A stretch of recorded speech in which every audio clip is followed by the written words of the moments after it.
Welcome to Tiger Arena tonight as we are about to get ready to start this girls' game. It's supposed to be a 5:30 start, so we'll be led off by the girls at 5:30, and then the varsity boys will play at 7:15. So Simon Drain on the call with me tonight as we have a boy-girl varsity doubleheader. Yes, Whitesville, Trinity this year, the girls' team, I believe, is 0-3, and Breckenridge County's girls are 2-1, coming off a loss to a very good Louisville male team on Saturday. A very good Louisville male team. I believe that game was played in Owensboro, but they did have an exciting win Friday night over a very good Louisville Mercy team. So that was a thriller. If you missed that, you can go back on our Breck Live channel and watch that. Isabel Grimes with the game-winning free throws with, I believe it was under 2 seconds left. But did play on Saturday and fell just a little bit short to a very good Louisville male team. So hoping to bounce back here and against the Lady Raiders of Whitesville Trinity. Yes, and Breckenridge County is led by senior Isabel Grimes, averaging 22 on the year, followed by Sydney Tucker, who's averaging 13.7, and Kaylee Huffines with 6.3. And on the Lady Raiders side of things, they're also led by senior Cassidy Morris. Has been playing at Whitesville a long time. I think she recently signed at Wren Lake Junior College in Illinois to play basketball. So they'll be led by her tonight. And I think if they can shut down Morris early, I think our ladies have a nice chance of winning tonight. And Jared, who do you think will start out on defense against Morris? I would assume Sydney Tucker. She's the one who started off guarding the Macy girl from Mercy. So it's like Chad Mormon kind of respects her, putting her on the other team's best player night in and night out. So I would assume Sydney Tucker, but there's a little bit of a size disadvantage there. So if it's not Sydney Tucker, then maybe Lily Critchlow, but I would assume Tucker.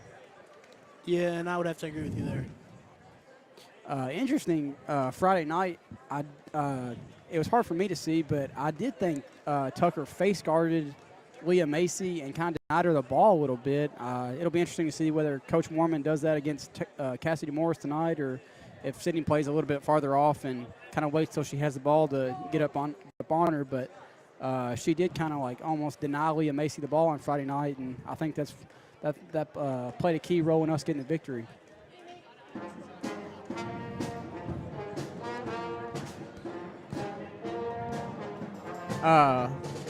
As we said, after the girls' game tonight, we'll have a varsity boys game. Jeff LaGrange in his first season as coach, hoping to get their first win of the season, coming off a loss to a very good Bullitt East team this weekend. So they're sitting at 0-2 right now, but hoping to get their first victory tonight, starting about 7:15.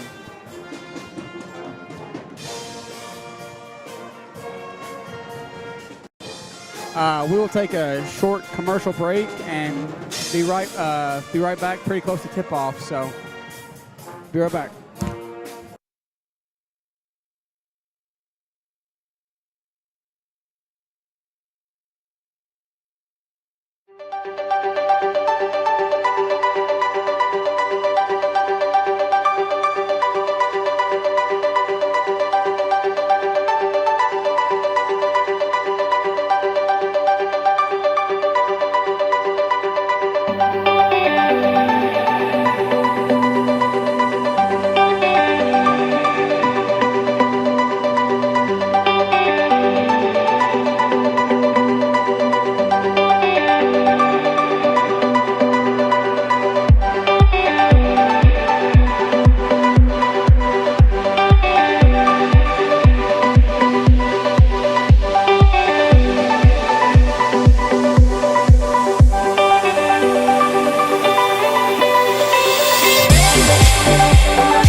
back, as it looks like the Lady Raiders are coming back out on the court after our national anthem break.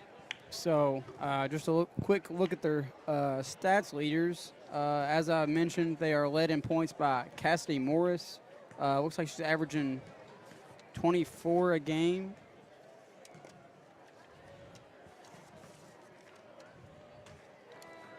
And followed by Josie All at 14.5 per game. And those are the only two scorers in double figures so far, average-wise, for the Lady Raiders.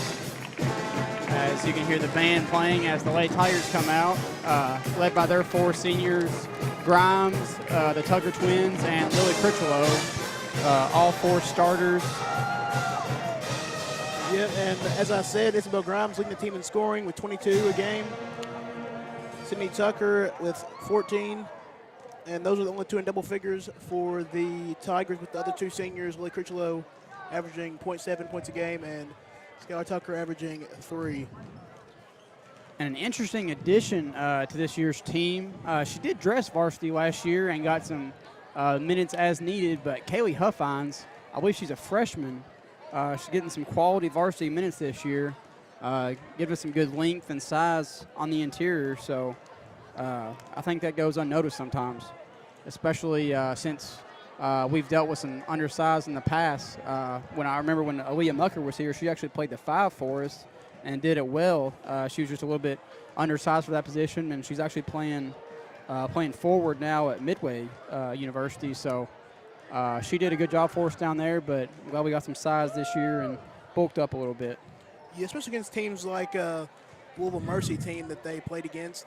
Their starting lineup was a 5'5" girl, a 5'10" girl, a 6'1", and a 6'2". So with the smaller team that we have, it helps to have somebody as tall as Huffines down there. And she's been playing really well against Grayson County. She had 10 points, 9 rebounds. So she's been putting in some good minutes, and it's good to have her length out there for Breckenridge County. And one thing to notice, of course, this year's team is led by the 4 seniors, but they only Coach Mormon decided to only carry 9 players this season, and 3 of them are still middle schoolers. With Kylie Carby, Elizabeth Grimes, and Josie Mitchum are all 8th graders over at BCMS. So aside from the 4 seniors, a relatively young group this year. Yeah, and while it'll definitely hurt to see our seniors go, considering the amazing group of seniors that we have, I feel like Breckenridge County, since the 8th graders that we got playing on varsity right now, I think we're going to be in pretty good hands for the future with this Lady Tiger team. Yeah, it was an interesting move by Coach Mormon to bring those younger girls up, but I think he knows after the 4 seniors are gone, there's going to be a lot of scoring missing, a lot of defense, and a lot of rebounding. They pretty much do it all for us, so I think he's trying to prepare the next group so there's not big of a drop-off next year varsity-wise. And I think it does help that our JV coach Raymond Critchlow, does have a lot of varsity coaching experience, so they're definitely getting some quality instruction at the lower levels, even at the high school level. Yeah, it's definitely good to get those younger kids prepped, because those seniors and those upperclassmen aren't going to be there forever, so when their time comes, it's good to make sure that they're ready. So I think the clock is winding down. It's about to go off in about 5 seconds. So after the horn blows, I think we're about to, I don't know if we're doing starting lineups. I think it looks like we are. And being announced by John Kennedy. Looks like the starting lineup will remain the same. It'll be the 4 seniors and Huffines. So it looks like Coach Mormon drawing up a play to start the game against the Raiders. We'll get the starting lineup from the Raiders real quick. And first name is Cassidy Morris, the senior Wren Lake College commit. Next up is Josie All, a junior, followed by Catherine Hibbett, senior. Hadley Hatfield, another senior, and Madison Logsden. Logsden is, still a senior, so And looks like the lights are going out for the Lady Tigers starting lineup. As we said, it'll be the 4 seniors plus the freshman Huffines.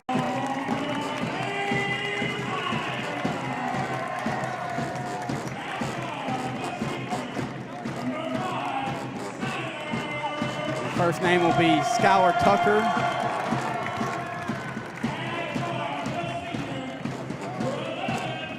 Followed by Isabel Grimes, the Montevallo University commit.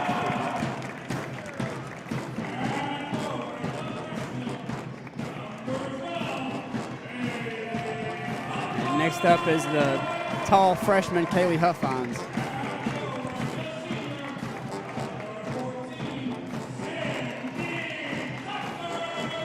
Followed by the other Tucker twin, Sydney, and last name will be called will be the senior Lily Critchlow.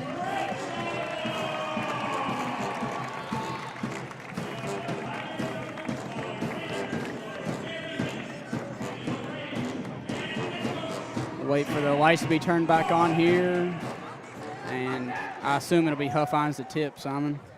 Yeah, I think that'll definitely be the case. And Jared, how do you like the lights turned off? I think it kind of adds a little bit of intensity to the starting lineup. Do you like that or no? I do. It kind of reminds me of a UK basketball starting lineup. I remember I went to a UK game, and I think it was the year John Wall and DeMarcus Cousins were there. They had the lights turned out.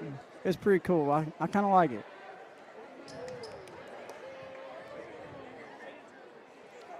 Tip off now with Morris and Huffines. And Morris wins the tip for the Raiders.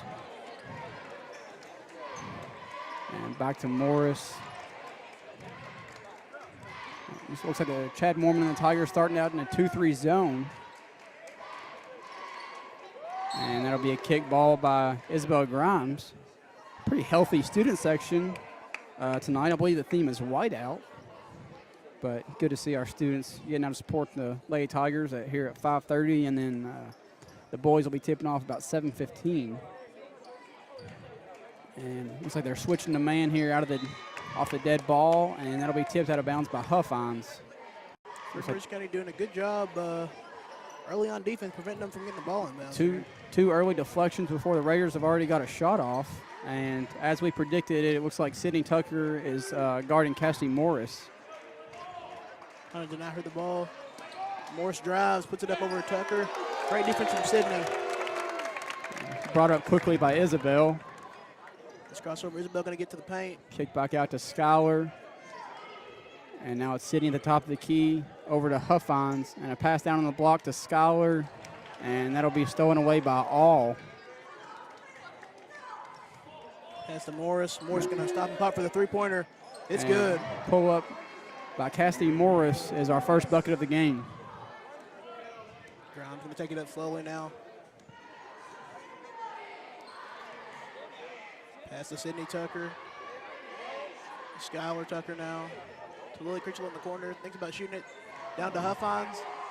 And stolen away by Morris. Brought up by All with a little pressure from Grimes and swung over to Morris. And it'll be another three by Morris, and it's good again. Same exact spot she hit the first one, I think.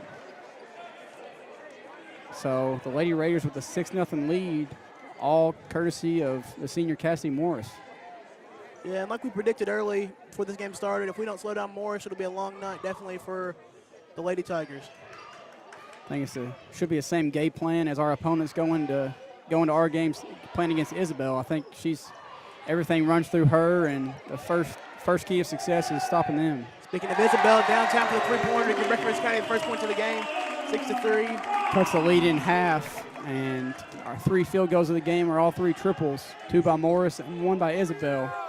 Good defense now. Crab, 8 seconds maybe? And looks like Whitesville will call a timeout. And looks like Cassidy Morris a little unhappy with the no foul call. Nice trap there by... Was a good trap. It was kind of a soft trap. No, neither one of our players were really touching her after the original pickup, but the rest of the defense was good in coverage. It's kind of everybody that's not trapping in that situation is kind of like playing free safety in football. You kind of just zone up and go to whoever's near you. And good zone defense by the rest of the Tigers, and it forced the Lady Raiders to take an early timeout. Tigers now going to go with the same group here. Try to get this 8-second call. It's something to keep in mind that, as we pointed out, the Tigers not very much varsity experience coming off the bench. You got 4 girls over there, and 3 of them are still in middle school. The lone high scorer being Caroline Lucas. So it'll be interesting to see in close games how much Chad Mormon trusts those younger girls, or if he has to keep the upperclassmen in. Morris now, pass it down, load number 54. Blocked by Huffines. Good block by Huffines, straight up. Brought up quickly by Isabel. Schuyler transition down to Huffines. Good cut by Huffines, and rims out. Morris still 6-3. Morris coming up quick. Morris going downhill on Huffines, draws the foul. That'll be a foul on Huffines.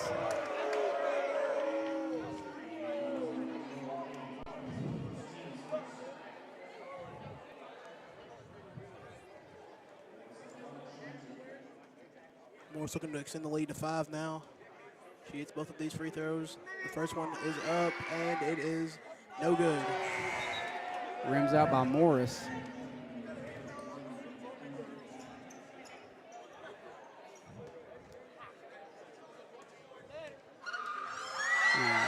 Whitesville Trinity with their first substitution of the game. Second free throw is up and good by Cassidy Morris with all 7 of the Whitesville Trinity points for tonight. Kenzie McDowell coming in for Logsdon, the first substitution of the game for either team.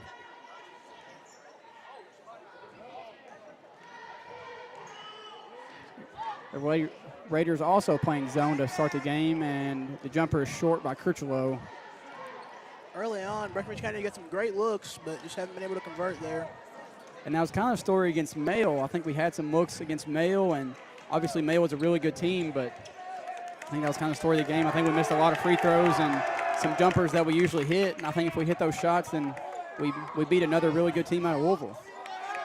Spectacular defense, and I think that this team, this Whitesville Trinity team, goes as Cassidy Morris goes. If she is on, I don't think they'll be losing very many games, but I think she kind of puts the team on her back a little bit with the way this Whitesville Trinity team is played. That's what they've done for a couple years now with Morris.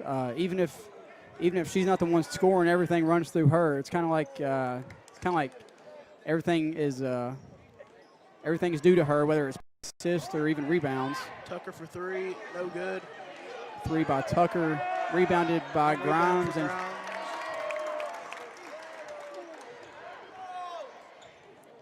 Schuyler Tucker now passes it to Grimes in the corner. She pump fakes. Double fake now to Lily Critchlow for a mid-range jumper. It's good. That jumper's good by Critchlow.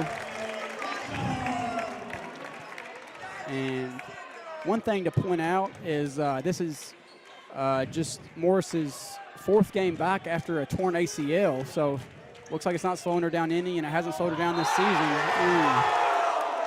That looks like a clean block by Huffines, but I think that'll be her 2nd foul.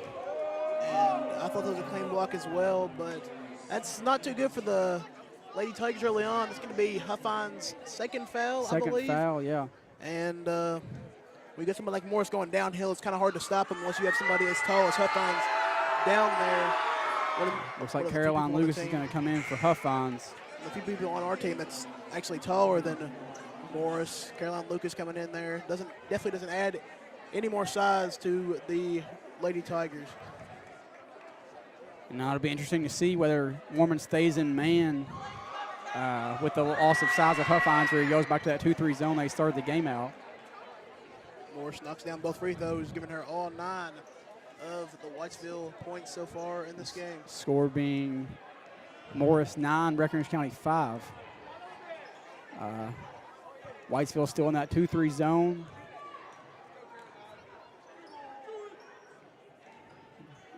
Tucker looking for somebody to pass, and she finds Grimes. Critchlow in the high post. And another turnover by Schuyler, brought up by Ohl.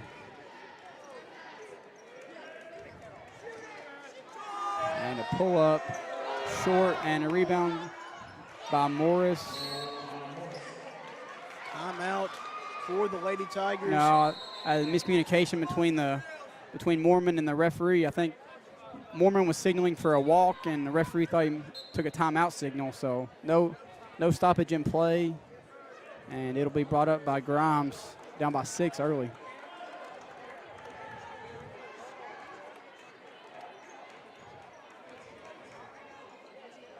Skylar Tucker going to take a jump shot now. The 3, no good. Long by Tucker. Cassidy Morris drives again.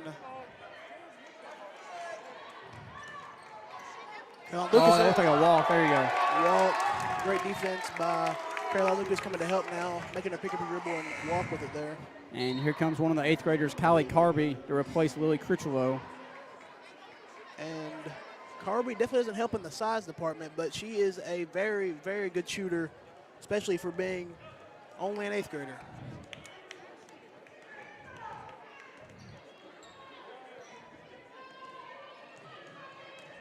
And a drive by Lucas, and gets around Morris for her first points of the game. Will be 11-7 now. And Lady Tigers still in that 2-2-1.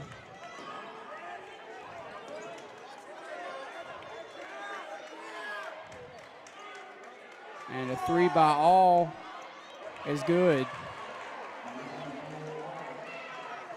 One thing early is Isabel and the Lady Tigers want to run. I think, and rimmed out by Carby, but I think one thing Moorman wanted to do is run and get those legs of the starters, especially Cassidy Morris, a little tired early. And speaking of Morris, she scores again. It'll be 16-7. And I believe Morris has 13 of those. Yep, she does. Grimes slowly taking it up now, trying to set the offense up. Carby thinks about the 3 passes to Skylar Tucker. Caroline Lucas, back to Skylar. Carby in the corner. 3 by Carby. No good. Like I said, Breckenridge County's had a lot of very, very good looks down low from the 3-point line. They just haven't been able to convert. And it's going to be hard to keep getting those looks inside when Lily Critchlow and Kaylee Huffines are both out. I think right now you'd say Skylar Tucker's probably playing the center position, and that'll be a charge on Caroline Lucas. Nice job by number 4, Madison McDaniel, the freshman. Morris takes a quick break. And Morris came back in before I even realized she was out. But she'll be one of the 2 guards up in the front of the press break. Tucker tries to deny her the ball. She gets it now.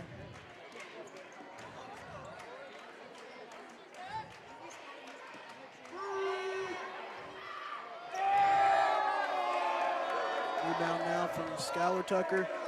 Isabel Grimes. Brought up quickly again by Grimes. And deflected away by All, and that'll be deflected out of bounds by Grimes. So no transition points there for the Lady Raiders. And with 30 seconds left in the first quarter, the Lady Raiders are up on the Tigers 16-7. Almost only in part due to Cassidy Morris on the offensive end. I think it'll be interesting to see when Chad Moorman brings Kaylee Huffines back in the game. She picked up 2 early fouls, both on Cassidy Morris drives to the basket. Skylar Tucker doing a great job denying her the ball with the steal there. Isabel Grimes is going to push. Going to stop, take the layup. No foul call there. Definitely got hit. And then we have 3 by Sydney Tucker. No it's good. long again. Good Another rebound by Skylar. Working down there. Carby for a 3. No good. The Tigers 0 for 3 on that final possession in the first quarter. Breckenridge County is down 16-7 against Whitesville Trinity in the first quarter. Well, unexpected underdog story, but as we did talk about, if you're going to shut down the Lady Raiders, you got to shut down Cassidy Morris. And Chad Moorman and the Lady Tigers have failed to do that so far in the first quarter, and that's why they're down by almost double digits. Yeah, and Breck County has definitely not done a good job on Morris, but they definitely I feel like even if due to the all Morrison scoring she's done, I think they can still easily be winning this game. They can just knock down a lot of the open threes.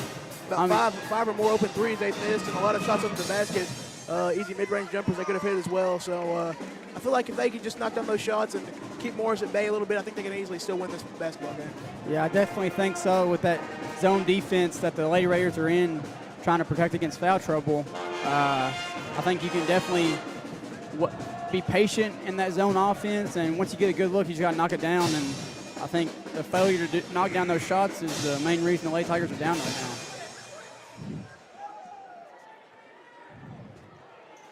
But it looks like another middle schooler, Josie Mitchell, will come into the game now, in addition to the other 8th grader that hasn't been in the game yet, Elizabeth Grimes. So now both Grimes sisters in, Sydney Tucker, Josie Mitchell, and Caroline Lucas. Interesting lineup here from Chad Mormon, because even though Skylar Tucker is a little undersized, she was definitely battling down there, getting about a couple consecutive rebounds down there towards the end of the first quarter. So it's an interesting decision. Definitely not very much height on the court for Breckenridge County. I'm not the coach, but Simon, from my perspective, it looks like you would say Josie Mitchell is probably playing the 5 right now as an 8th grader. Yeah, I'd say so against somebody like Morris, even though she's Grimes 3 by the younger Grimes sister, Elizabeth, and now cut the lead to 6. Like I was saying, though, she's mentioned down there as a center. Definitely going to get some older seniors down there. They're a lot bigger than her, so it's an interesting coaching decision for sure. That's what we harped on before the game. Once you get in foul trouble, especially with one of our bigger players, the lack of size and varsity experience on the bench may come back to bite Chad Borman. Great defense now by Breckenridge County. Grimes going downhill. Hits Mitchum. Mitchum with a cross-court pass to Grimes. Gets tipped. Grimes to Grimes action now. No good, but Sydney Tucker down there gets the rebound, loses the ball, recovers it. Isabel Grimes, one more three-pointer. No good again. The Tigers are fighting down there, getting these offensive rebounds. Tucker, another missed shot. Grimes down there. Another offensive rebound. They're fighting for their lives out there. Caroline Lucas with a swing pass. That's a layup by Sydney Tucker. Finally a bucket. I think that was 3 or 4 offensive rebounds by the Lady Tigers, and eventually one of them's going to go in. If I was the coach for Whitesville Trinity, I wouldn't be happy with the effort that their offensive rebound effort for sure. It's definitely a positive sign for Breckenridge County that they're being able to get these rebounds over much taller girls than them. Nice pass. Tucker puts it up again. Another layup by Sydney Tucker. And that'll cut the lead to 2. So despite not being able to make a jump shot this far, aside from the Elizabeth Grimes 3, the Lady Tigers are only down 2 to the Lady Raiders, and partly due to the fact, and I was about to say Cassie Morris hasn't scored yet in the second quarter, but I think she's about to at the free throw line. And Skylar Tucker looking to come in now for Breckenridge County as Cassidy Morris looks to get her 15th point of the ball game. I think she's sitting at 13 right now. I think the other 3 are a 3 by Ole. So I think it's 14 out of 17, looking to make it 15 out of 18. Of course, we don't keep stats up here on our broadcast, our own stats, I should say, so we're just estimating, but I think that is her 15th point of the game. That is, and Skylar Tucker comes in to give Isabel Grimes a quick break. I'm sure she won't be out very long, though. And another 3 by Elizabeth, and that one is off the mark. And Lady Tigers still pressing. And it looks like Josie Mitchell will be back in the 2-2-1. And the 2 guards will be Sydney Tucker and Elizabeth Grimes.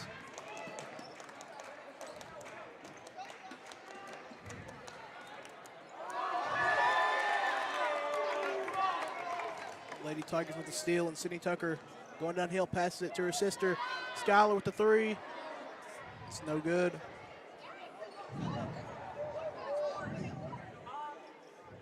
Rebounded by the Lady Raiders. I want to pick up the tempos. That was close to 8 seconds.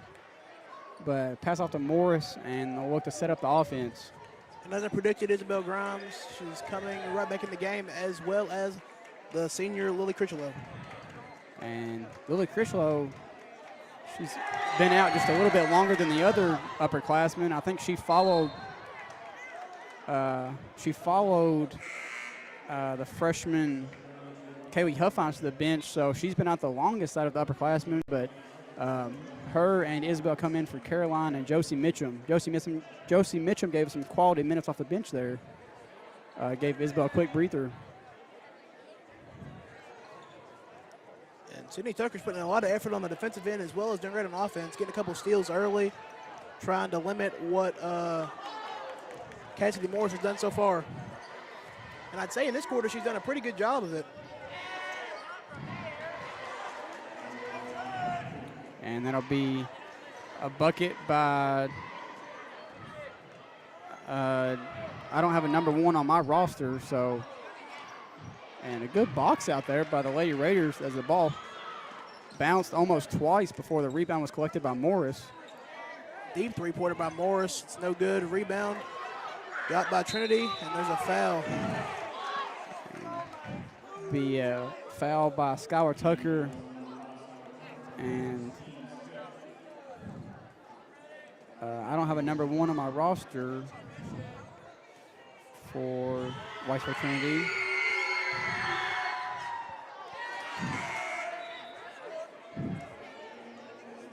Nonetheless, she misses the first attempt.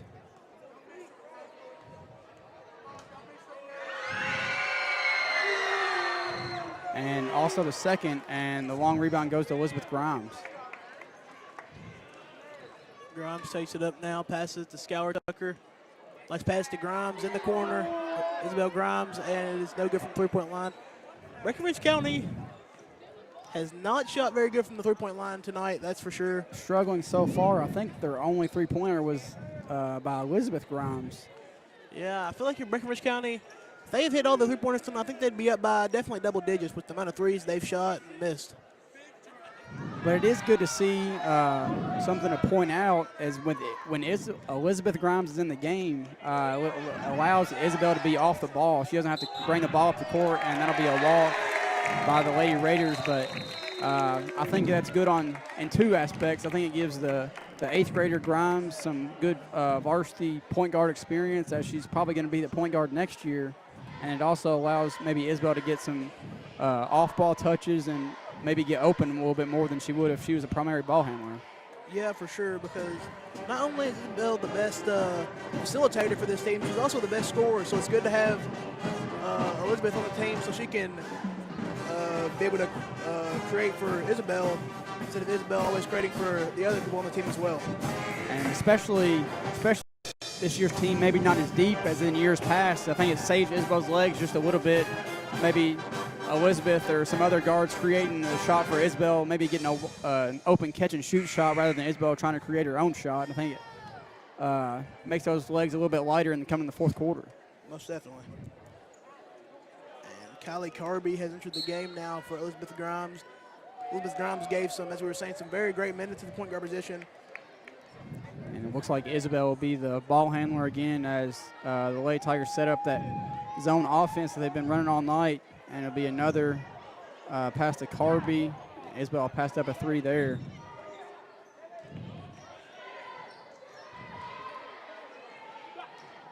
Isabel Grimes going to try to get to the basket. She's pushed down.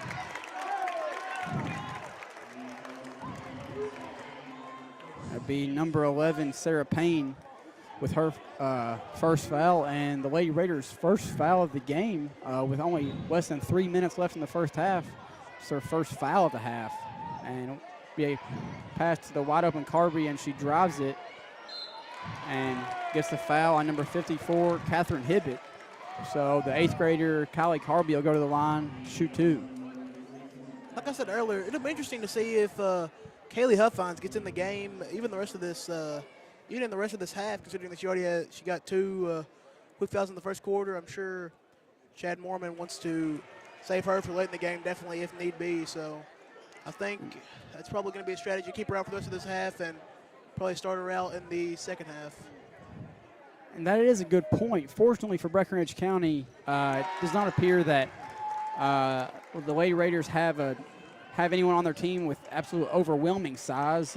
Looks like Cassie Morris is probably their biggest player that's getting some any good minutes, but she kind of plays the guard position for them, kind of shooting on the perimeter and doing some ball handling. So with Willie Critchlow in there, I don't think Huffines' size is absolutely as needed as it was against maybe Mayo or Mercy.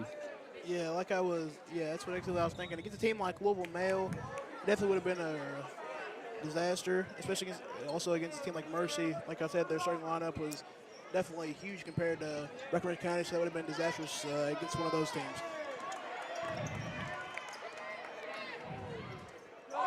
And a steal by Skylar Tucker, and she'll dribble it out herself and bring it up, and now she'll look to give it to Sydney, and it'll be a pass-up shot by Grimes to Tucker, and another three is long by Sydney Tucker.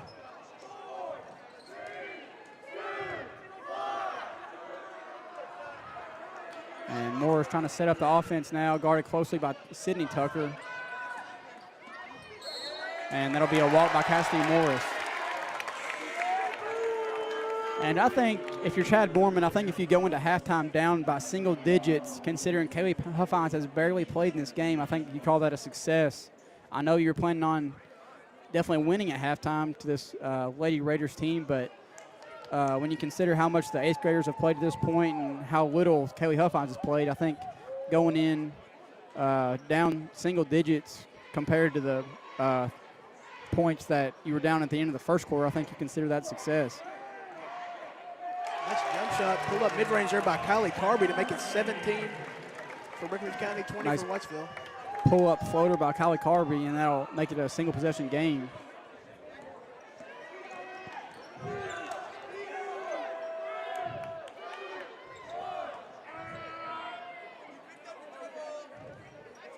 And that'll be a nice deflection by Schuyler, and it's picked up by Kylie Carby. And deflected out of bounds by Morris. So with just over a minute left, the score is Whitesville Trinity 20, Breckenridge County 17. Caroline Lucas came in the game earlier for Sydney Tucker. Lucas gets the ball now, gonna drive it. And she walked. Breckenridge County is scoring a little bit more spread out in this game than it has been. I think Isabel Grimes came into the game averaging over 20 points per game, but definitely not that so far, as Breckenridge County has failed to score 20 so far in the half as a team. So I think that kind of a positive and negative. I think it's a negative that Isabel hasn't gotten going offensively so far, but and a great charge by Caroline Lucas gives Cassie McDaniel offensive foul.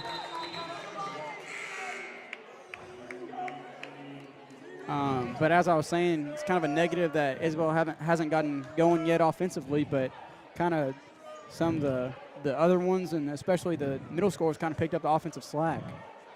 And interesting, Holly Carby playing the point guard now. We're going to create some for Isabel, I'd assume. Isabel gets the ball now. High pick from Willie Critchlow. Back to Carby. Jump pass down to Lucas.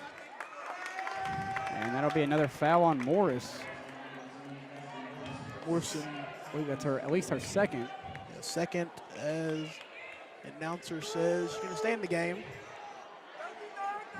And I think if I was any one of the Lady Tigers, I'd go directly at Cassidy Morris, maybe see if I can pick up that third foul before halftime. Carby pull-up jumper, no good, but a big rebound by Skylar Tucker. Isabel Grimes going to drive it to the basket. Now takes a shot to the face, but no call.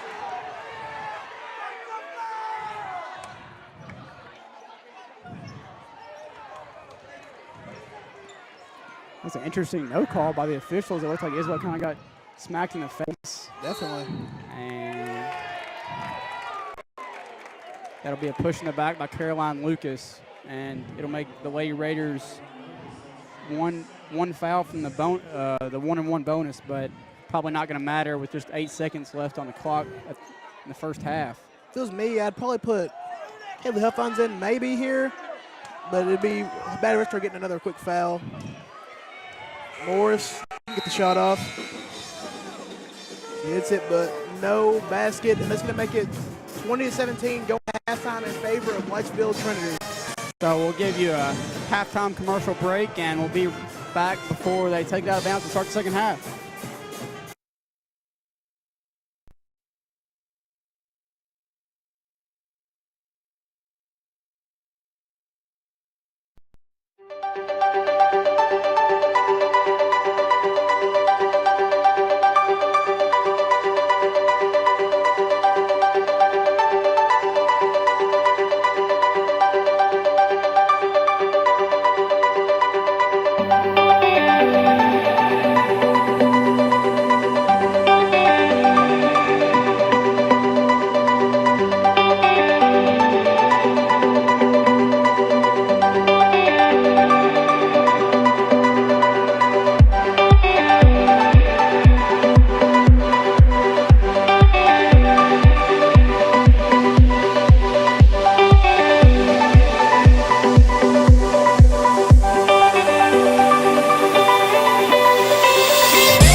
to Tiger Arena as the Lady Tigers trail the Lady Raiders of Whitesville Catholic 20-17 heading into the third quarter.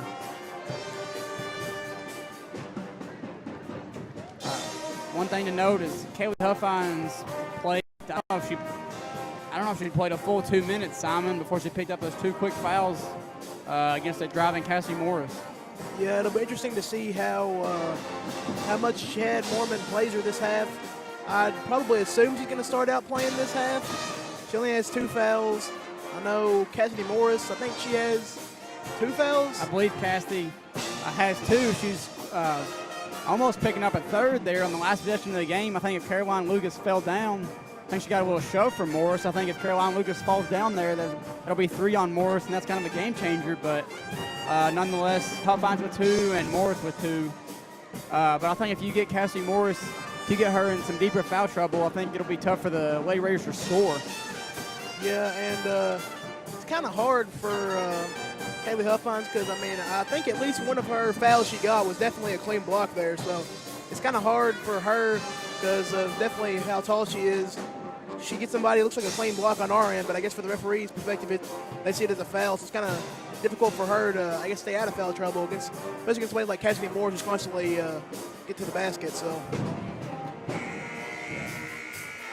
as we said, Cassie Morris is probably the biggest person on the Raiders team, but kind of quick enough and shifty enough to kind of play that guard position on offense, even though she kind of plays towards the post on defense.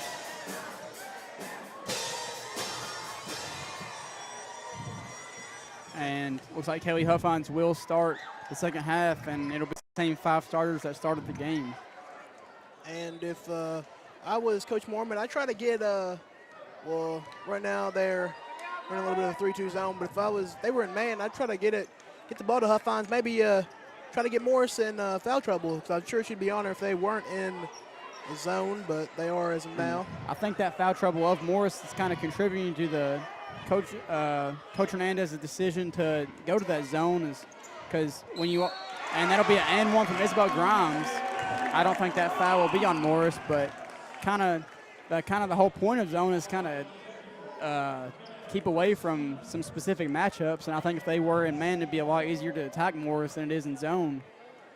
But Isabel Grimes going to the line, trying to tie this game up, and she does with a free throw. So it'll be 20-20 as the Lady Raiders get the ball for the first time in the second half. And that'll be a steal by Kaylee Huffines, and Grimes looking to push. Huffines' impact is immediately felt. Great steal there, as you said. And a great pass from Isabel Grimes, and Sydney Tucker can't finish, and that'll be out on Sydney Tucker. And even if Sydney didn't make that shot, I like her going straight up, trying to, Moore's right there, definitely maybe trying to get her, pick up a quick third foul in this second half. So even though she missed the shot, I think it's a smart decision by her. Another good steal, though, by Sydney Tucker. She's been everywhere on the defensive end. Could definitely been an and 1 there for her as she makes it 22-20 in favor of the Tigers. I think that's their first lead of the ball game. And she stepped out of bounds. Almost a foul there by Kaylee Huffines. I think she kind of nudged her out of bounds, but not enough for a foul call. The official was right on it. So the Lady Tigers will get the ball back up by 2. I think it's their first lead of the game. And that'll make Coach Hernandez call another timeout. So just a minute into the third quarter, the Lady Raiders take a timeout just like they did very early on in the first quarter. And maybe Chad Mormon gave a halftime speech in the locker room to try to maybe reinvigorate his team, and I think it's worked so far. Quick 5-0 run for the Lady Tigers. And it looks like Isabel Grimes kind of, I don't know if she had an undershirt or a shooting shirt on under her jersey, but she's taking it off, so maybe she struggled to shoot from the field in the first half. Maybe that'll change after she had a wardrobe change. Looks like it'll be Sydney Tucker to take the ball out again for the Lady Tigers.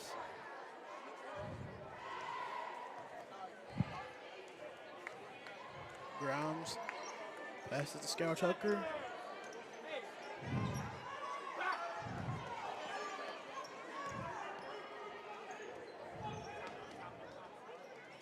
Huffines. Oh. Gets by Huffines. Sydney gets it up there. No good for hers either.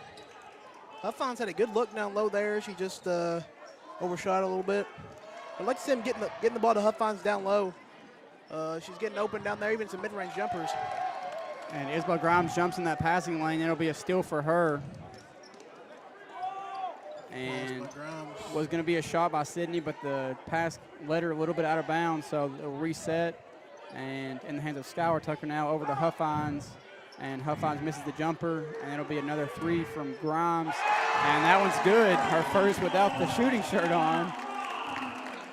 And great offensive rebound there by Lily Critchlow to get it back out to Grimes. And that'll be Tucker, another steal. Another steal. As they run into each other, but. What a move by Grimes. So layoff goes off the bottom of the backboard, but a rebound by Huffines, and that should have been an and one. Tigers up by 7 now, 7-20. And like I said, you immediately feel Huffines' impact with another steal. The Tucker twins, the defense has been insane by them, and Skylar Tucker puts it up and in. The Tigers are on an 8-0 run coming into this half. I think it's a 12-0 run so far. I think they were down by 3, and now they're up by 9. Yeah, that's not bad. Another steal here. And she'll take it out. Sydney Tucker down to Huffines in the post. Huffines misses it, gets her own rebound. No.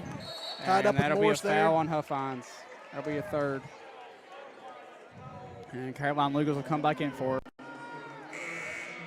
Elizabeth Grimes coming in for Isabel. So Grimes for Grimes and Lucas for Huffines.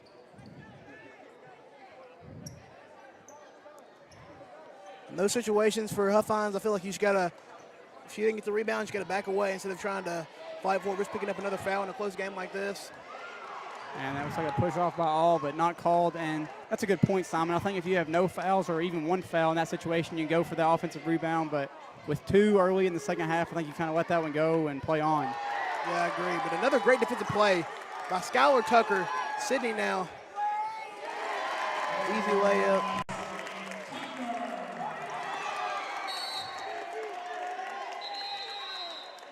And another time by the Lady Raiders. Spectacular defense by the Tucker twins tonight. Tigers are up on a 14-0 run to start the second half. And I think, as you noted, too, I think Chad Mormon's speech in the locker room, whatever it was, got the ladies fired up, and now they're up by 11. Yes, and like I said, the Tucker twins at least have, I feel like, Skylar probably has about, they both have about 5 steals apiece, it feels like. Skylar has got a couple blocks down there as well. If it wasn't for them in this game, their defensive effort, I feel like Tigers should very well still be down right now, but their defensive effort has been amazing. And I think it kind of takes some courage for Chad Mormon to press as often as he has tonight, and in the first 3 games as well, given that you only have 9 players and 3 of them never played varsity before. I think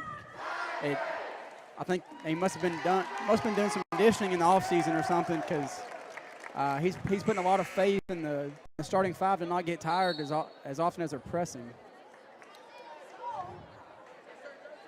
And I mean, you gotta give kudos to him. That pressing is getting him up on a 14-0 run to start the second half. But yeah, I think maybe the legs are starting to get a little tired here in the second half. Grimes is gonna come in now for Skylar Tucker, yes. I think Skylar maybe took a hand to the eye when she got that last steal. I saw her after she got the steal. She messed with her eye there, so I think if they got an elbow or something. Caroline Lucas tying her up there. And that'll be a jump ball. Good defense by Caroline. I think she had the steal there, but a jump ball call. Definitely a great effort by Caroline. North was going up for a layup. I think Caroline, you could classify her as a defensive specialist. I think and another deflection, and that one will be given to the Lady Tigers. Good defense there by Elizabeth Grimes. But Caroline a little bit limited on the offensive end, but she flat out gets after it on the defensive end. And speaking of getting after it, it'll be a steal by all, and that'll be the first points of the half. for the Lady Raiders. Bill Grimes downhill, trying to go for a mid-range jump shot, pump fakes. Caroline Lucas. Nice little jump pass in the middle to Sydney. Billy Tucker down low on Morris, trying to draw a foul. Morris goes straight up. It's going to be out on Whitesville. Breckenridge County ball under the basket. And now Huffines picked up her third foul. It'll be interesting to see whenever she comes back in the game now. Lucas, nice pass to Willie Critchlow for a mid-range jumper, no good. But Sydney Tucker fighting, trying to draw a foul here. And she turns it over. I think she maybe should have gone up with it, maybe a little bit too far under the backboard, but maybe try to just go up with the purpose of drawing a third foul on Morris. But it's a turnover, and all will have it now for the Lady Raiders, guarded by the younger Grimes. Great defense. And that was a long, non-5-second call, but a long rebound out to Lucas, and she go up for the layup, and she's fouled by Catherine Hibbett.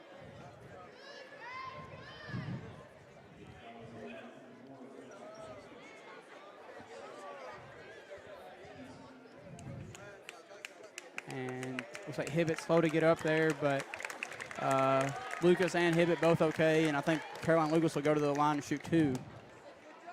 Definitely a hard foul there, and it looks like Skylar Tucker, Josie Mitchum, and Kylie Carby, all three coming in, 2 8th graders, and senior coming in now for the Lady Tigers. Lucas looking to be double-digit lead once again, and the first free throw is no good. Lily Critchlow comes out, Elizabeth Grimes, and Sydney will come out of the game. So it'll be Isabel, Kylie Carby, Caroline Lucas, Skylar Tucker, and Josie Mitchum in the game for the Lady Tigers. Caroline misses both free throws now. Morris going to get it. Up to all at midcourt. And she picks it up and over the head of Grimes to Morris. And jumper by Hibbett, rims out. And the putback by Morris is good.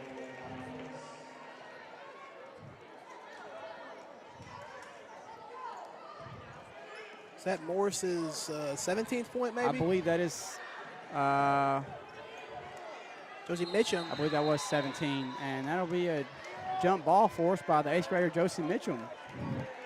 Good effort there.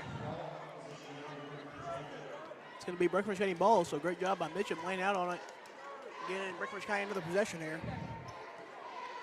And I could be wrong, Simon, but I think counting the members of the Lady Raiders on the bench, I think they also just carry 9 members of the varsity team.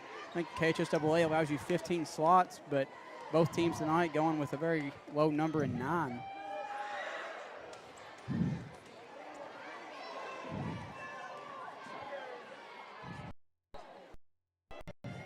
And all will set up the offense for the Lady Raiders.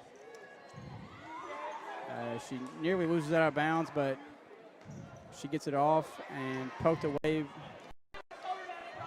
And Hibbett is no good on the layup, so here comes Grimes. Grimes going to go up with a grip step. And off the bottom of the rim, and all will bring it up for the Raiders. Get to Morris down low. Here's Morris, and I think that'll be a foul on one of the 8th graders. Could have gone to both of them, I think, but. I think it was on Mitchum. Mitchum.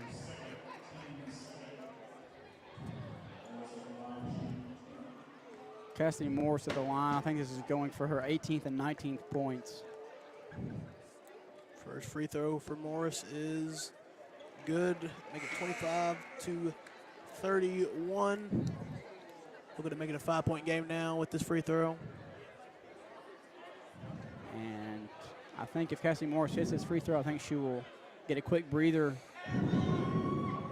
And it rims out. So Cassidy Morris will have to wait on that sub. And a pass from Grimes to Tucker. She's got a wide open three. Sagging off of her. And a good box out by Josie Mitchum draws the foul. And here comes 3 of our starters as Huffines re-enters the game with a minute and a half left in the third quarter, come in with those 3 fouls. I feel like that's maybe a smart decision. definitely, I feel like, to bring in Huffines when Morris goes out of the game.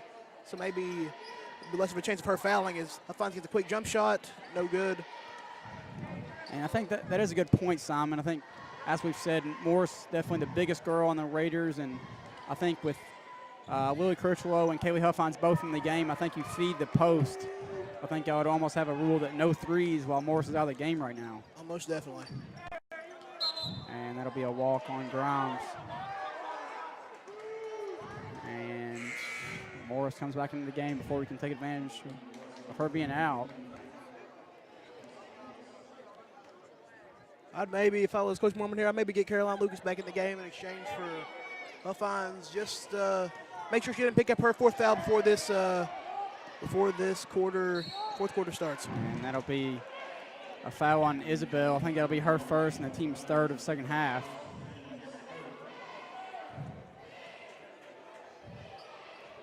So Catherine Hibbett will take it out, and she gets it in to number 4, Madison McDaniel.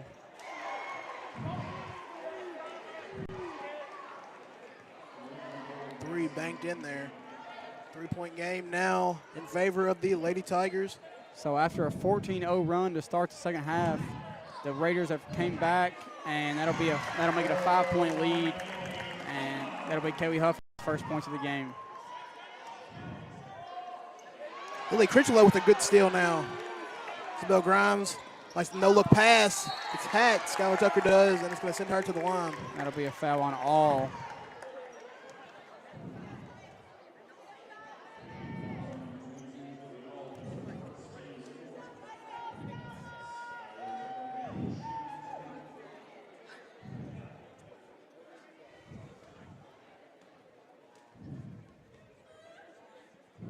And the free throw was long by Skylar Tucker. It'll remain a 5-point game with just under 20 seconds remaining in the 3rd quarter.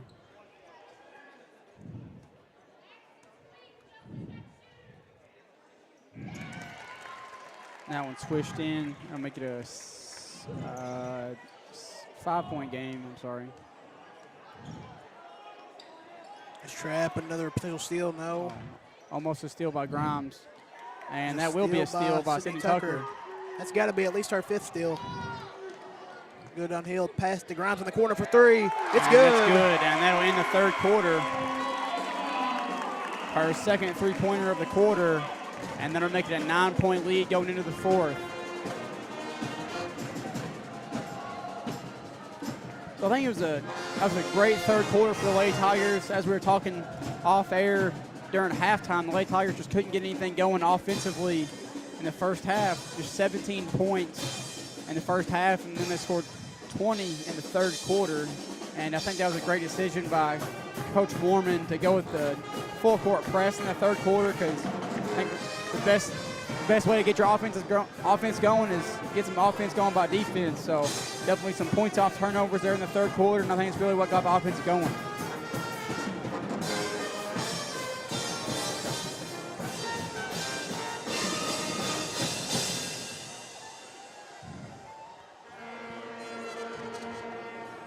Looks like it'll be the starters again to start the 4th quarter. Huffine stays in there with both Tuckers, Critchlow, and Grimes.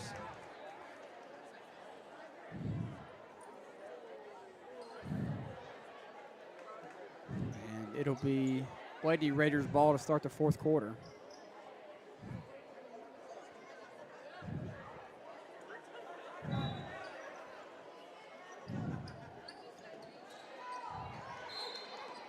That'll be an off-ball foul by Sydney Tucker.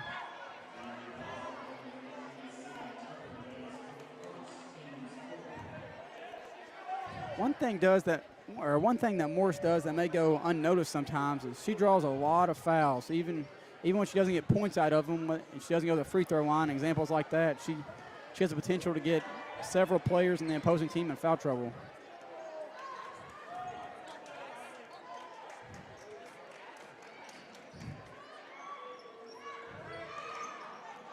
It's got to be a foul there by Morris. Reaches in. No call, though. But Grimes wide open, pull up mid-range jump shot. It's no good. Rims out. Definitely don't want to get in foul trouble there. Could have been called her 4th, but I think the officials are letting them play. The game's getting pretty physical. And almost a turnover, another turnover forced by Grimes, but the ball goes out of bounds as still a 9-point lead as both teams have yet to score so far in the fourth quarter. Oh, almost a backcourt violation on all.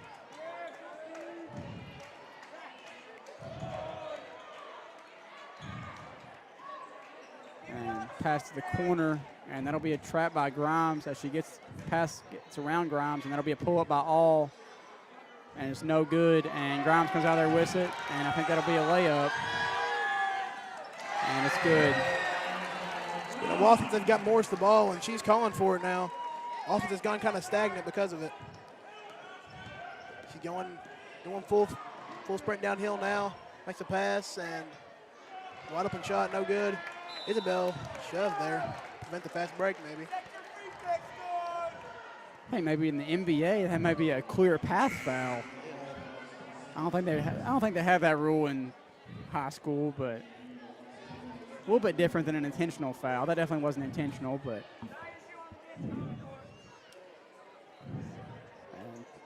short break for Morris to tie her shoe. And I've been impressed with the amount of minutes Morris has played. Like we said, just her third game off that ACL surgery. Yeah, she has only taken about 20-second breathers max, and she's making the game. Oh, she's taken a couple breaks, but I don't think any of them lasted over a full minute. I don't think there's going to be very many players in the state that are going to play as many minutes as she does, unless maybe an injury or something. But if she keeps on the pace right now, I don't think there's going to be very many players in the state that can compete with her minutes. And that'll be another jump ball. Yeah, she's definitely a very skilled player. I think she'd fit in really well with this maroon and white team we got, but she's definitely a great player. Like we said, she'll be playing at Wren Lake College in Illinois next year. So I think Coach Chad Mormon will be glad to see her go after the season.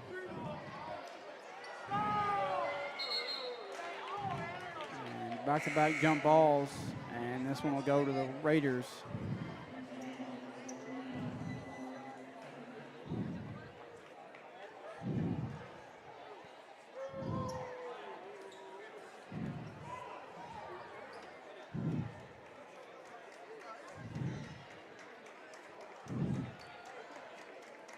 Pass into Morris as it looks like a man-to-man press here. And trapped by Sydney, and another deflection. Pass over to All, back to Morris, and off the dribble three. That one out of bounds off the hands of Hibbett. While we're at a change of possession here, I'm going to give a shout out to Will Eskridge. He's doing some great camera work here for Breck Live tonight. I think he's making his camera debut tonight. Yeah, he's doing a spectacular job, and as Isabel Grimes takes a mid-range shot to put the Tigers up by 13. And a pass from Logston off the hands of Grimes, and it goes into the first row. Looks like Caroline Lucas coming back in the game after an extended break. Comes in the lineup for Critchlow, so.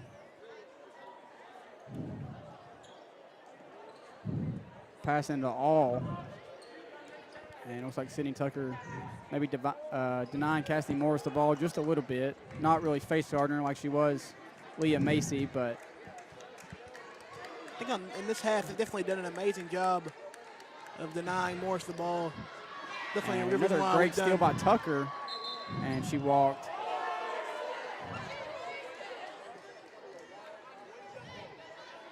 But she'll get credit for a forced turnover and a turnover within just a few seconds of each other. But interesting to see the full court press still being applied by Chad Mormon and the Lady Tigers, up by 13 with 5 minutes left to go. Definitely not too big of a lead to press, but you think maybe late in this game you kind of want to start slowing down the tempo just a little bit, and I think pressing kind of does the opposite. I think it kind of forces both teams to play a little bit faster. And just watching Sydney Tucker, she's putting in amazing effort here, guarding Morris as Huff finds with a block. Sydney Tucker going to go all the way. Great play by Sydney Tucker, going to go coast to coast to give Breckenridge County a 15-point lead. Tucker again now pressing Morris full court. Shut her down this half. Defense is amazing now for Breckenridge County. Tucker going over her now. And that'll be another jump ball, and I think this one will go over the Lady Tigers. Like it'll be Sydney Tucker to take the ball out.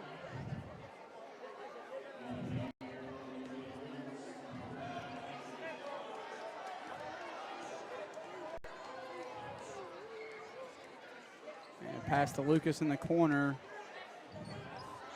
And interior pass deflected by Morris, and the Raiders will get the ball right back. Tucker picking her up full court now.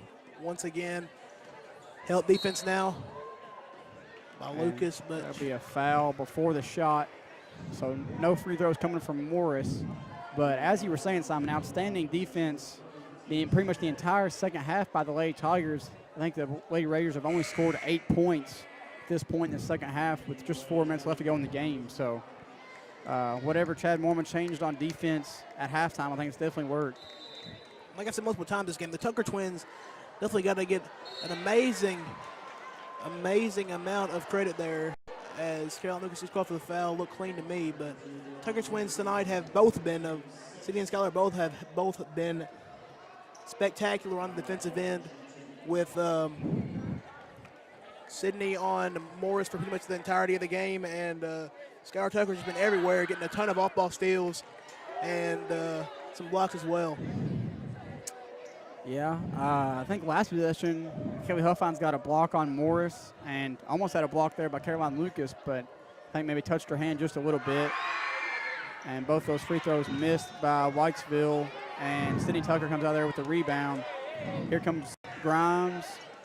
Nice little stutter step. And that'll be the third on Morris finally, that I think the Lady Tigers have been trying to get up pretty much all the second half, but now just under 4 minutes left to go in the game. Third foul on Morris doesn't really matter much, but I think you'll take that when you got a 15-point lead. Isabel going to the line here. Isabel's first free throw will make the score 44-28.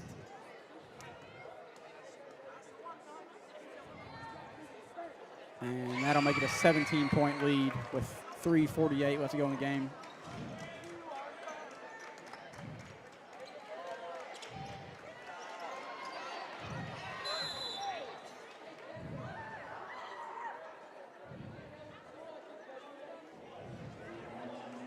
And a loose ball foul there on Grimes, just going for the ball, and I think she kind of dove into one of the Lady Raiders.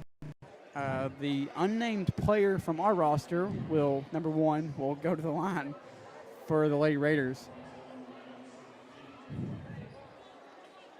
to shoot the 1-and-1 bonus. And as this girls game is going on, Jared, do you know anything about the Whitesville Trinity boys team? I'm not quite sure how good they are. Do you know anything about that boys roster? No, they have several seniors, kind of like our girls team. They're pretty senior led. I think Landon Huff has historically been their best scorer. I think this year Landon Huff and Gavin Howard have been their two main scorers, both of them being guards.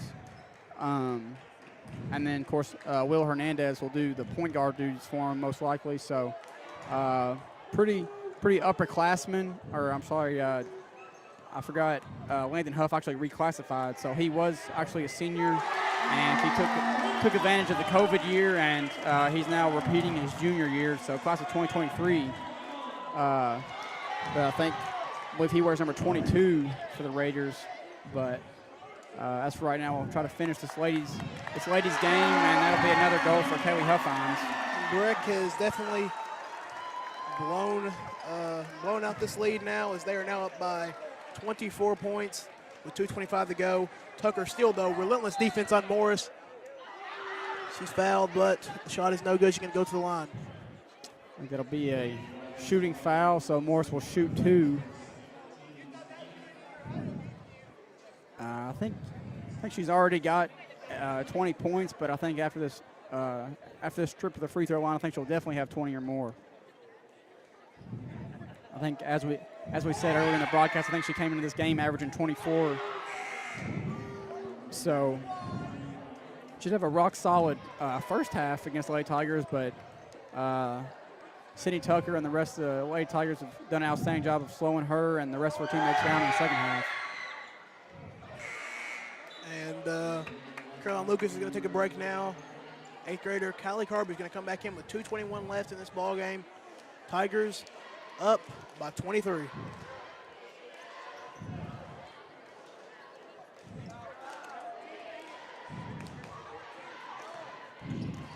And the Lady Raiders applying a little bit of full court press there.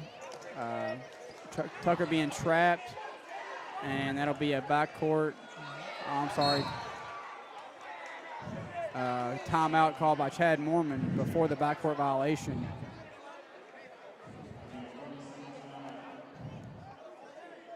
And like we said, the Tigers up by 23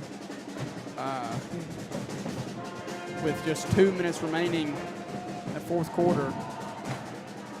And it looks like Coach Mormon is get some of the 8th graders in now. They did play some quality minutes earlier in the game, but I think now it's kind of just varsity experience, getting them some game action as this game is pretty much over.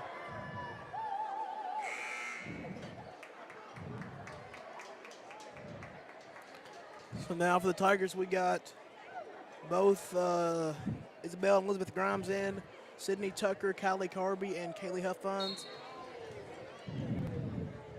To be 2 seniors, 2 8th graders, and a freshman. I'd like to see the other 8th grader, Josie Mitchum, get in this game before it's over. Still 2 minutes left. She has some time to get in the game.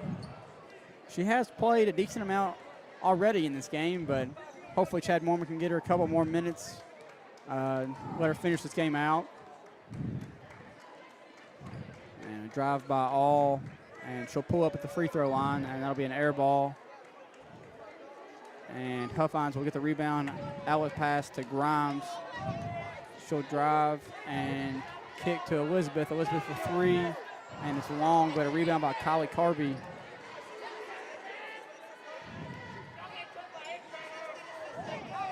Falls down, keeps her dribble though.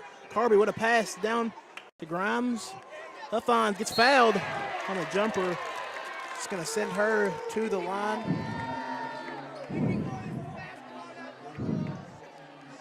If I was Coach Mormon, I'd definitely try to get Josie Mitchum in the game.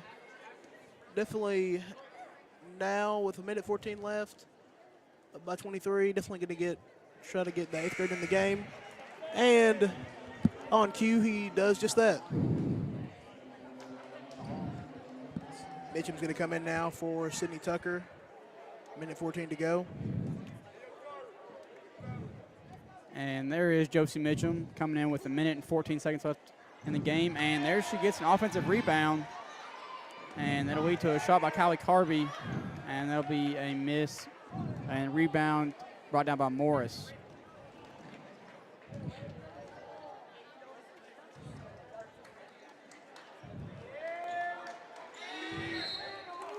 And that'll be another foul on Josie Mitchum, I believe.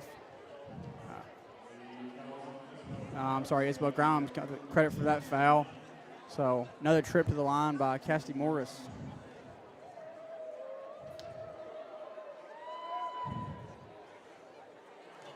First row rims out with 54.5 seconds left to go in the game.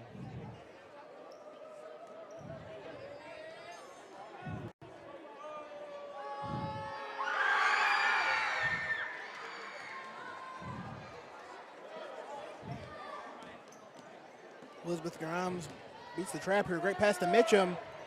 Great play. Josie Mitchum gets a varsity bucket And kind of a one-man press break there by Elizabeth Grimes. Did a nice job of handling that pressure. Little 8th grader to 8th grader action there. And that'll be a foul on Josie Mitchum. As in her limited action tonight, Josie Mitchum's made good use of her 5 fouls. And she's allowed, I think that may be that's either her 3rd or her 4th foul in her limited action tonight. But here comes, looks like Caroline Lucas is going to get in between these 2 free throws. Looks like I'm going to assume for probably Isabel, I'd like to assume. I would assume. And that who she will take out. So it'll be sophomore, 8th grader, 8th grader, 8th grader, and freshman to finish the game. High with a big rebound. Another nice pass by Grimes. And Lucas will on the layup. And likely the last field goal attempt from the Lady Tigers of the evening. Off the dribble, Morris air balls. And I think that'll about do it. And looks like Elizabeth Grimes is going to dribble the ball out.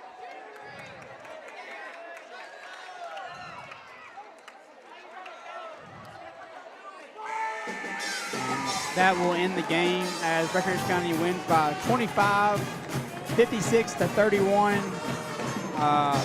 Pretty even scoring tonight. If I had to guess, I'd say led in scoring by Isabel Grimes, but probably more even than the past couple games of the season. But we will interrupt the broadcast and we'll have a new feed come on for the boys game. I believe looks like they're putting 20 minutes on the clock now, so probably tip off right there, and as soon as they start the clock, it'll be 20 minutes from that time. So we will take a short break, and we'll be right back to commentate the boys game.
And we're back to Tiger Arena for our second and final event of the evening.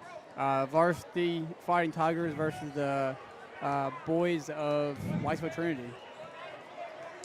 And this is the first home game for the Breckenridge County Tigers, and this is going to be the first home game for their new first-year head coach, Jeff LaGrange. Everything's pretty much new for the Fighting Tigers this year. Of course, former head coach Patrick Critchlow moved on to athletic director at Breckenridge County High School, so he served us well for quite a long time, but Jeff LaGrange now at the helm, and he's got some youth to work with. Only one senior on this year's squad, and that is Isaiah Hart, who actually transferred here. I believe he was his junior year last year from Valley High School out of Louisville. So nobody on their team with a full 4 years of varsity experience at Breckenridge County High School. Yeah, they're definitely, compared to past years' teams, they're definitely a lot younger. Like you said, only one senior. No seniors in the starting lineup, of course, so it's definitely going to be it's going to be a strange year for Breckenridge County, especially new head coach and everything, so it'll be interesting for sure. They're starting off 0-2 on the year with losses to Grayson County and Bullitt East, so this will be an interesting game. Two good teams they've started off the year against. Coach LaGrange and Coach Critchlow definitely not afraid to play some quality opponents. Grayson County, one of the top teams in the third region this year, and Bullitt East probably a top 25 team in the state. So they're 0-2, but definitely did some good things in both of those games and against quality opponents. So. And leading this Breckenridge County team in scoring is the junior Colton Miller with 12.5 a game, followed by the freshman Mercer Rogers with 11.5 a game, and Hunter Barr with 8 a game as well. Yeah, Eamon O'Donohue, the only returning starter from last year's team, off to a slow start this year, still averaging single digits. He did average 11 points per game last season, but off to a slower start this year. And I think rumor is that the 8th grader Jonah Miller will actually get the start in place of Eamon O'Donohue tonight. So he will be the 2 8th graders. I'm sorry, Mercer Rogers is a freshman. So an 8th grader and a freshman both in the starting lineup tonight, and I believe the rest will be juniors. As we will get the confirmation of the starting lineups here shortly as the clock is winding down, just 40 seconds left. So we'll get the starting lineups for both Whitesville Trinity and the Fighting Tigers. For Whitesville Trinity, I think they're going to be led in scoring by Gavin Howard and Landon Huff. As we said earlier, Huff originally a member of the 2022 class, but took advantage of the COVID year and is now a junior again. So the third region will have to deal with him for another year. And then Gavin Howard, a senior, their leading scorer at 12.5 a game, and then Huff at 12 a game. Landon Smith at 11.5, and Nathan Hernandez with 11. So 4 players averaging double figures for Whitesville Trinity Raiders. So scoring definitely spread out over there for Whitesville.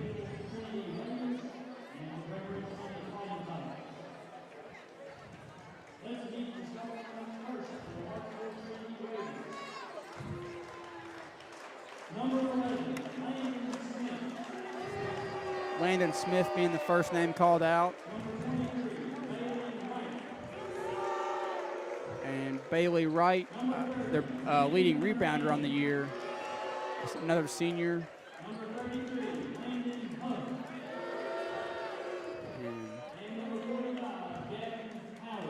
And their leading scorers, the last 2 names being called, Howard and Huff.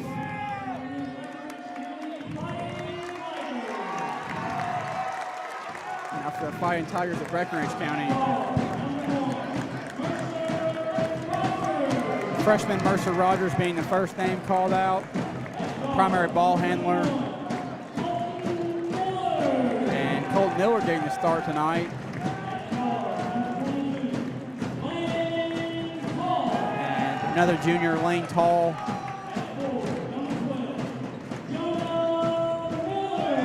And like we said, the 8th grader, Jonah Miller, getting his first career varsity start tonight. The junior but first-year member of the basketball team, Hunter Barr, glad he came out and played basketball this season after the COVID year. Definitely give us some much-needed size and length on the inside. And yes, interesting. I don't think Colton Miller, the leading scorer, I don't think he started the past 2 games. I think this might be his first start of the year.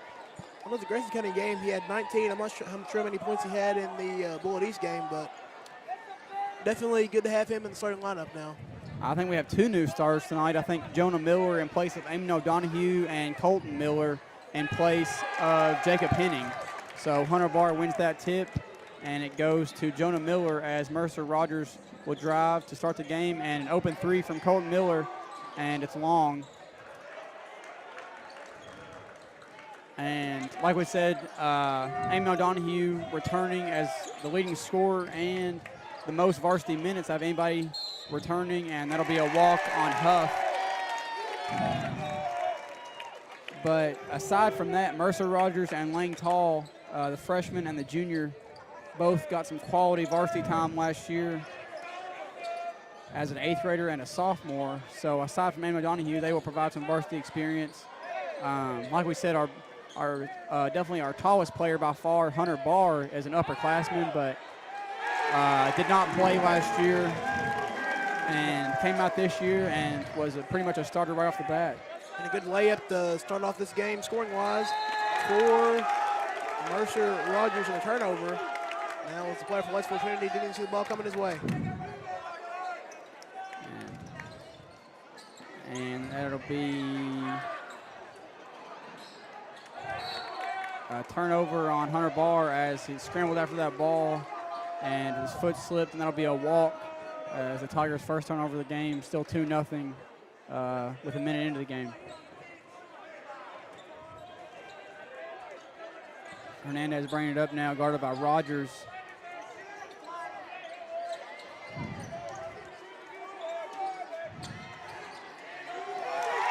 And stuffed by Hunter Barr, and the loose ball comes out to Lane Tall. Gets a little hezzy, and Hunter Barr now. Hunter Barr misses from the block. The score remains 2-0. Hernandez pushing it now. Over to Smith.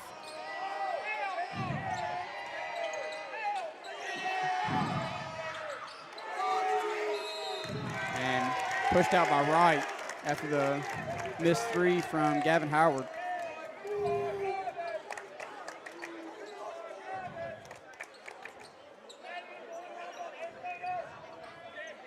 And an interesting press break. I believe this is called 31 press break. Hunter Barr lost the handle, but recovers and gives it off to the guard Miller now.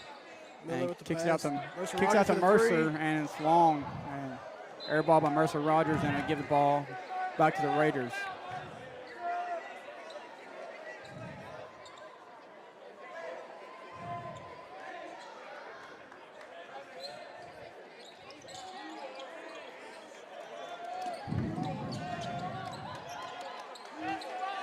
Hunter Barr with another block now.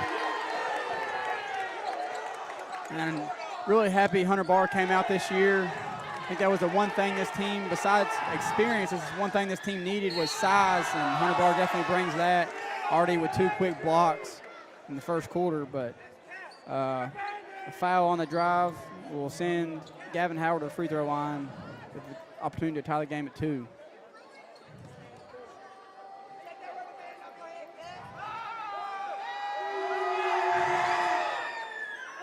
Leaves the first one short.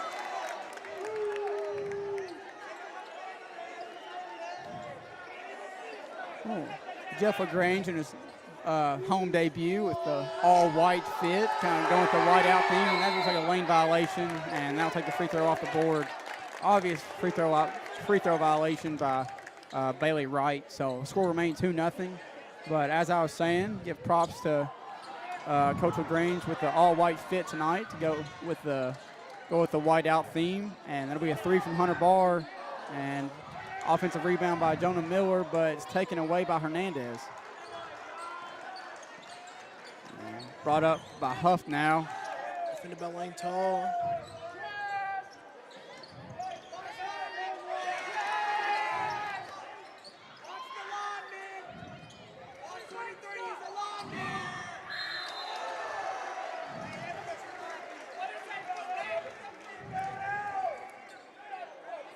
And that'll be an and one, and we'll send Bailey Wright to the free throw line.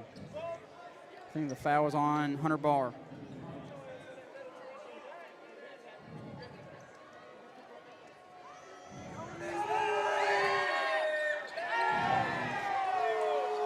Either an air ball or very close to it, but nonetheless, score remains at 2, and Mercer Rogers will get the offense set.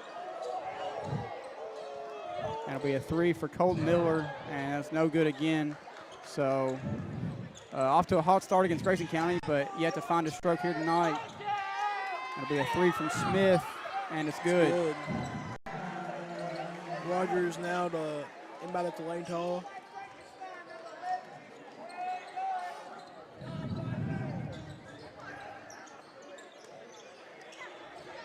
Tall now going to drive to the basket, going for a layup, and it's good. Good evasive maneuvers there from Tall, and that'll make the score 5-4. And a baseline drive from Howard. Good defense by Jonah Miller. Kick out to Hernandez, and that three's good.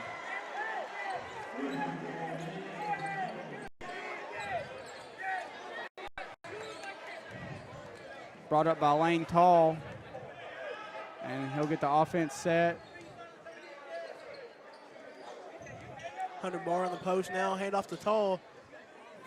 Foul. No call, though.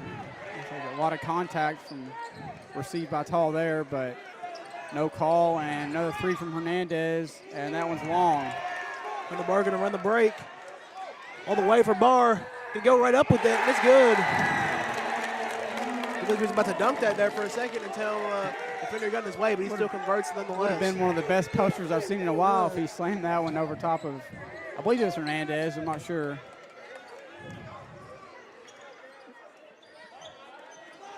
And Smith with the drive, kick out to Huff, and he'll shoot the 3, and it's long.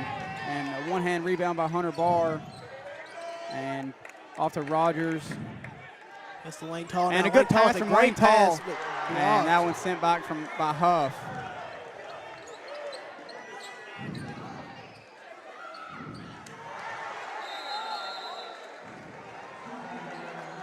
And not very good transition defense there from the Tigers. They had Landon Huff surrounded with 2 white jerseys, and he got between them and got in for the easy layup. So Jeff LaGrange calls a timeout after a big shift in momentum. Had 2 on the other end and sent back from Huff, and then he takes it all the way and gets a layup of his own. So Tigers down by 4 with 2:55 remaining in the first quarter, down 10-6. Be a full timeout, so a little bit of an extended break in action here.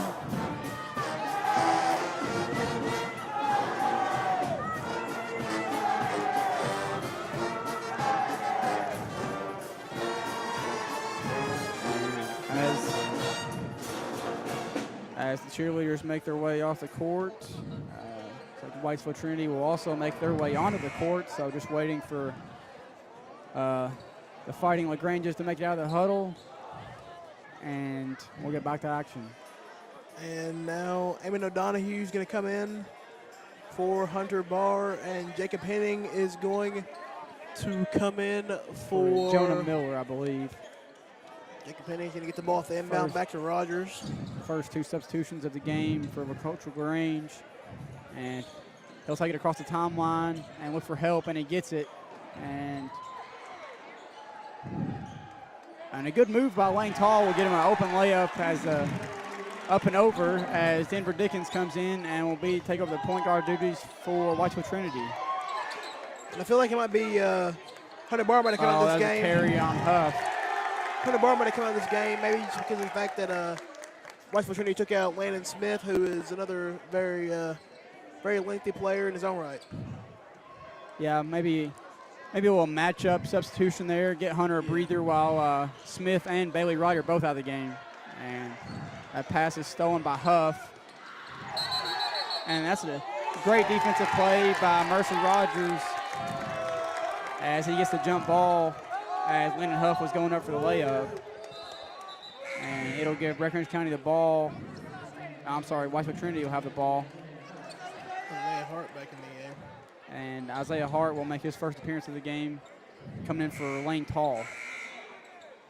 In the Grayson County game, Hart barely played. I don't even know if he even played at all. I'm not sure how many minutes he played against the Boyd East game, but I know he's got a lot of talent out there. So I'm glad for him to get to showcase it early tonight in tonight's game. Yeah, I think he was on a little bit of a minute restriction because he had 3 by Jacob Henning is off the mark. I had heard that Isaiah Hart could not play due to a practice restriction because I believe he tested positive for COVID. So he was out with illness, and then KHSAA requires you to attend a certain number of practices before you can play in a game. So I'm sure he'll get some more minutes tonight than he has been just because he's been in more practices.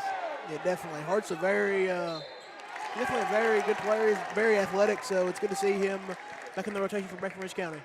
And Mercer Rogers gets his own offensive rebound and is fouled on his second attempt, so he'll try to make it a 2-possession game, or a 2-point game.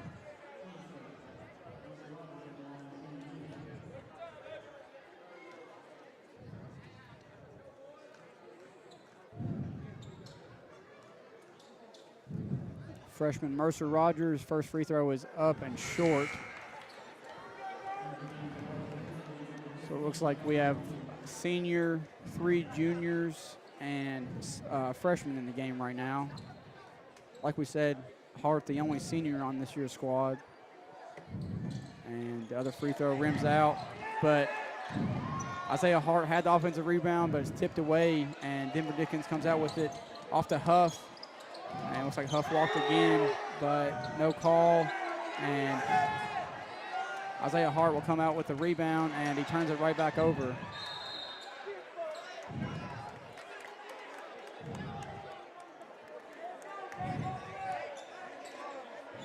But Whitesville Trinity falls out of bounds with it, and it'll be Breckinridge County ball down by 4 as Denver Dickens gets his hand on that inbounds pass from Mercer Rogers.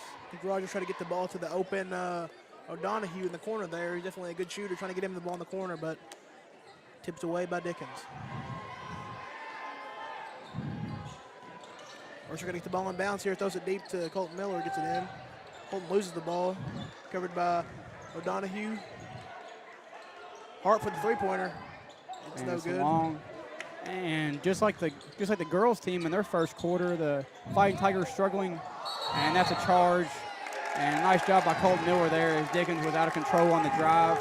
But similar to the way the Lady Tigers started their first quarter, the Fighting Tigers struggling to shoot from the perimeter this far. Definitely Colton Miller laying his whole body on the line there as Dickens just really throws his whole body into Miller there. As Jacob Henning brings it up, and Mercer will drive against Huff, and his pass is deflected, and that'll be another turnover for the freshman Mercer Rogers. Dickens drives again. And that'll be an and one for Denver Dickens. Make the score 14-8 with under a minute left to go in the first quarter. And yeah, I think maybe with no foul trouble, I think maybe Hunter Barr getting back in at the start of the second quarter as Whitesville Trinity starting to get some points in the paint. Yeah, I think maybe Hunter Barr with just the one foul, maybe get back at the rim protector back in there.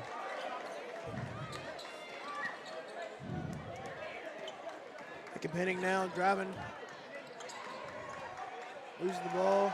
Another turnover from Brett County. Dickens again going downhill. Going to Euro step. Plows over Isaiah Hart, but no call. And curious no call as that looked like another charge on Dickens, but Isaiah Hart gets a wide open layup there, and it'll be 17-10 as Whitesville Trinity will take the last shot. And Denver Dickens pulls up for three, nearly air balls.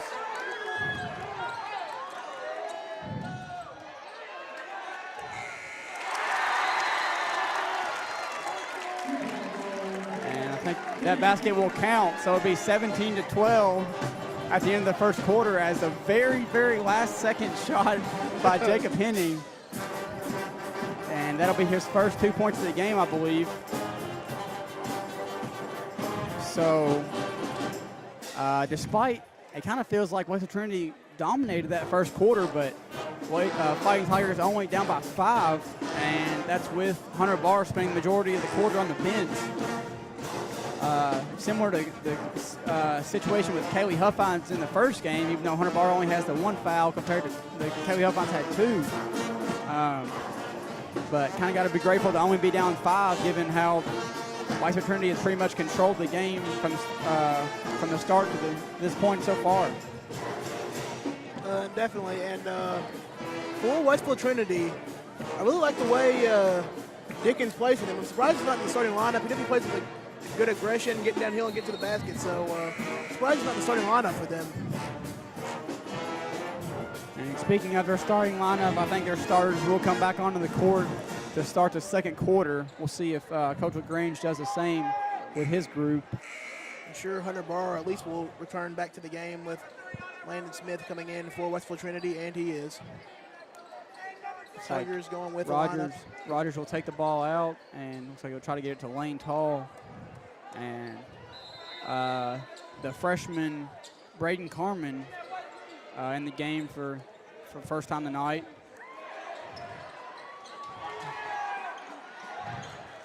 Braden Carmen gets the ball back now. A nice loose ball collection by Braden Carmen, and the drive by Hunter, and that'll be a tripping foul on either Smith or Wright.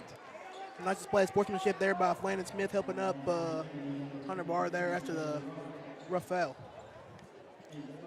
Hunter Barr will shoot 2 and try to make it a 1-possession game. And the first one is good.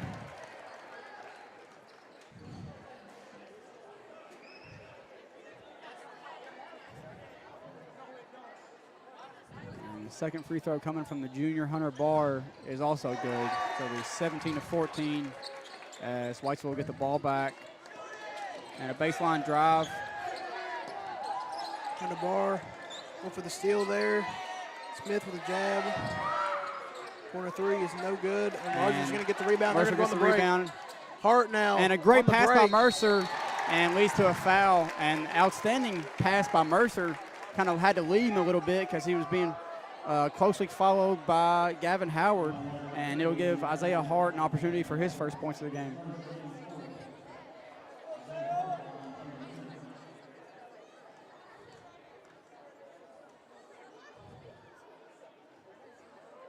His first free throw rims out.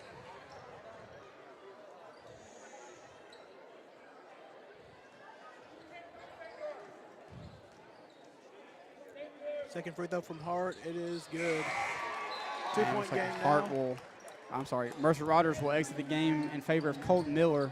So the Blue Raiders of Whitesville Trinity will have a 2-point lead as Hernandez brings the ball up. Gets a screen from Howard.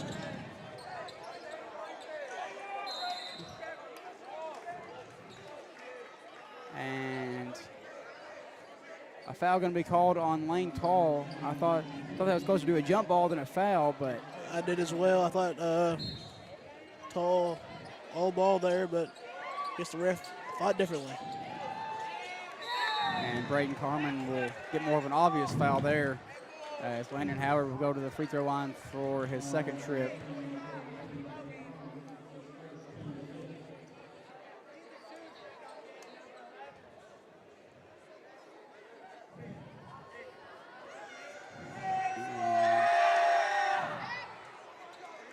Gavin Howard hits the first end of his 2-shot foul. And the second coming.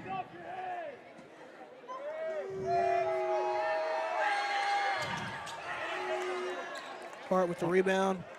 Looking to push now. A nice pass by pass Hart. And Miller stepped on the out-of-bounds line.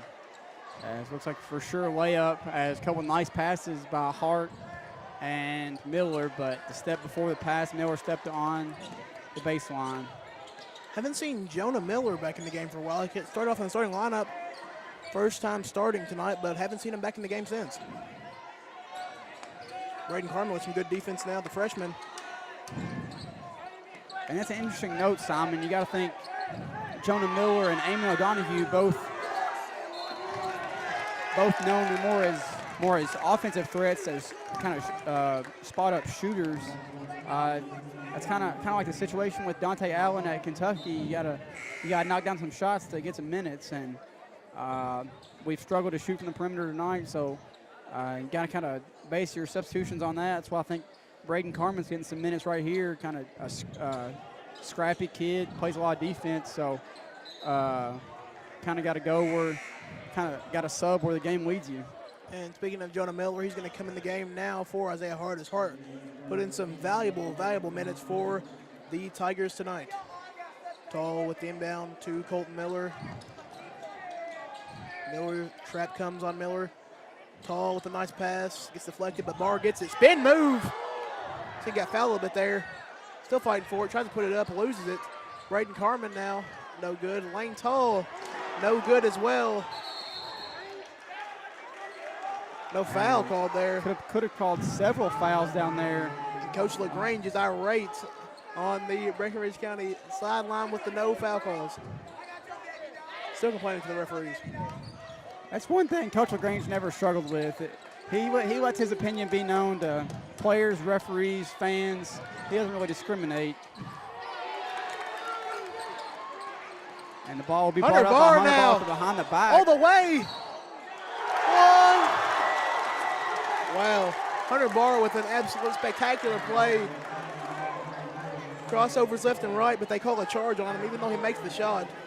Spectacular play by Barr, but big momentum shift there. That would have been an and one if that's called a block. I don't know if Coach LaGrange realizes that. I think it's Hunter Barr's second foul, but no substitution, and here comes Hayden Brockman.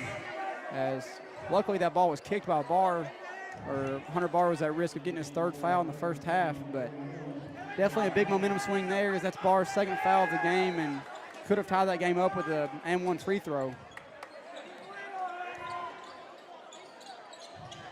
Breckenridge County has a big roster, though, as they use all 15 of those roster spots. I believe 14, I believe. The two end on the bench, I believe, are team managers.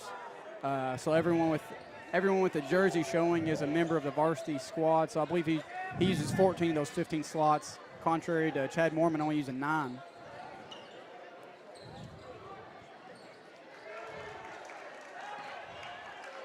Denver Dickens with the catch now. He's going to drive the baseline. Plows over Lane Tall, but they call a block.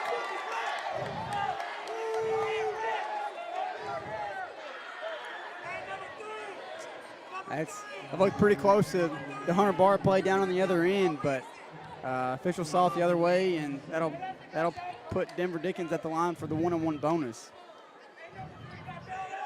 Little inconsistent reffing here. I mean, a very similar call on the other end goes for a charge for Hunter Barr, but yet Denver Dickens gets the block call in his favor here. It's going to send him to the line. And Denver Dickens knocks down the front end, so he'll get a second shot as Eamon O'Donohue comes in. And I didn't realize it, but that's Lane Tall's second foul as well. So 2 Tiger starters in foul trouble with 5.5 minutes still remaining in the first half.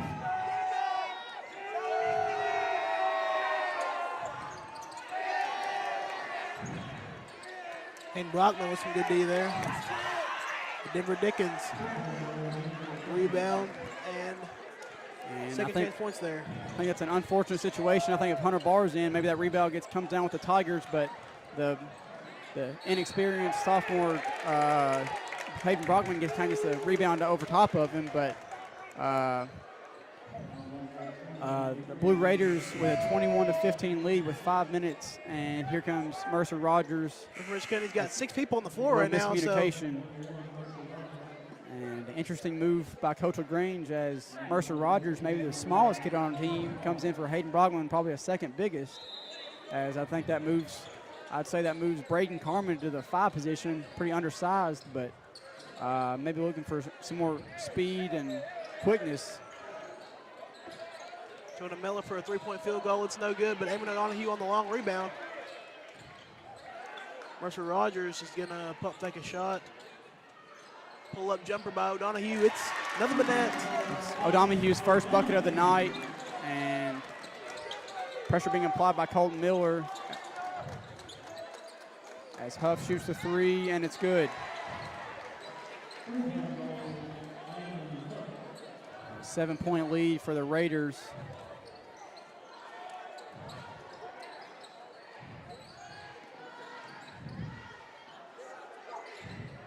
Colton Miller with a 3-point field goal, top of the key. And it's good. Rattles in. Going to roll in. 24-20 in favor of Whitesville Trinity with 4:15 to go in this second quarter. Denver Dickens now with the ball. Going to Hezzy. Going to get to the basket. No good for Dickens. Gets a rebound, though, and gets it up and in. Like I said, I think Dickens might be the leading scorer right now for Whitesville Trinity or close to it, so I'm kind of confused as to why he didn't start. Maybe the coach wants to have a little bit of an offensive spark, kind of like a Lou Williams or like a Jamal Crawford off the bench type with Dickens. And that's a good point, Simon, but I think you also have to make the point that several of Dickens' points have been kind of opportunity points, kind of at the free throw line or offensive rebound, like tip outs. So he's done a good job of putting the ball in the basket tonight, but not much of his own creation. But he does have several points, probably the leading scorer, like you said. Go to Miller with the free throw. It's good. Get a 5-point game.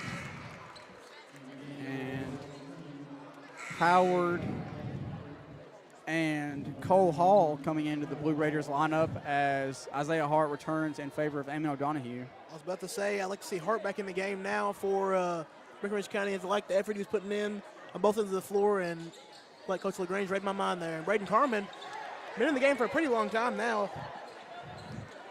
Tries to go for the rebound, and to no avail.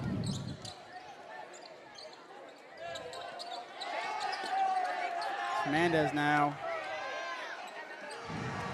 As Smith scores over top of the Tiger there, and it'll make the score 28-21. I think Smith taking advantage now of Hunter Barr not being in the game for the Tigers.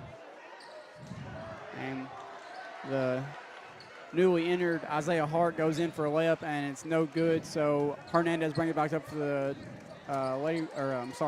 Blue Raiders.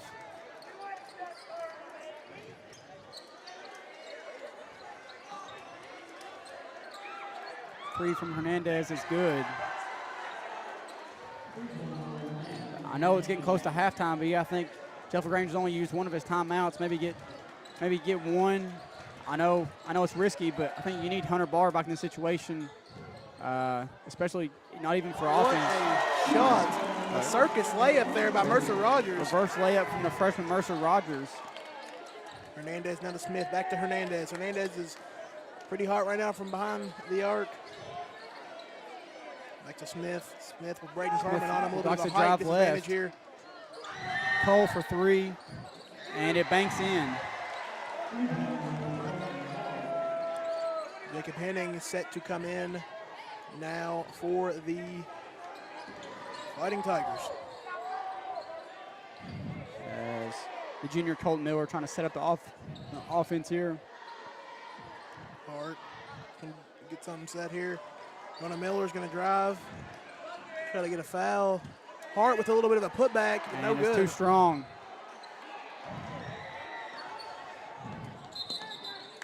And that'll be a kick ball as Jacob Henning will enter the game now for Braden Carmen. Braden Carmen gave some good energetic minutes off the bench. I believe just a freshman.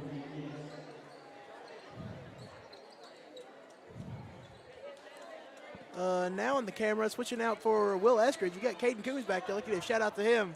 Doing some great camera work during this boys game. for our Breck Live program.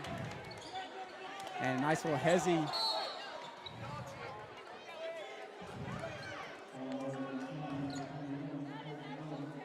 And that'll be a non-shot foul, so that'll be a 1-and-1 for Gavin Howard.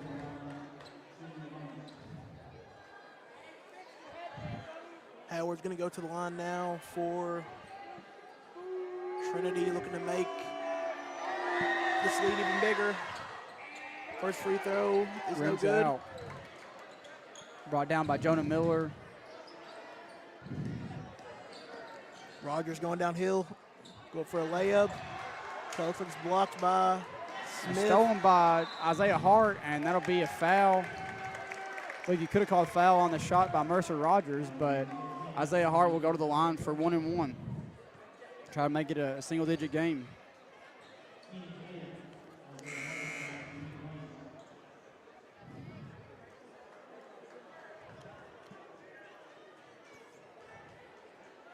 Like we said, Hart, a transfer from Valley in Louisville, so spent the majority of the year last year on JV. Did get some limited varsity time, but the lone senior on this team, as the first one is up and good.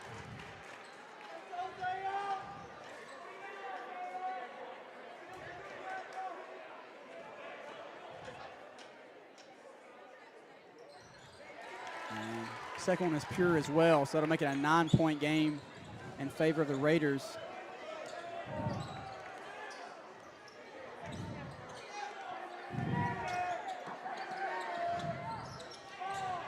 Pass to Smith down low, puts it up with the floater. It's good to make it a 11-point lead for Trinity.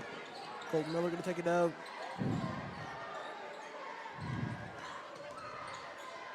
Jacob Henning is going to take a 3-point field goal, and it's good. 28 for Breckinridge County, 36 for Whitesville Trinity. So an 8-point game, and it looks like Hernandez will take it out for possibly the final shot.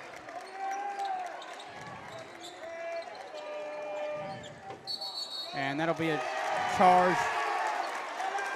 Nice job by Isaiah Hart. Like we said, giving some good energetic minutes on both ends of the floor.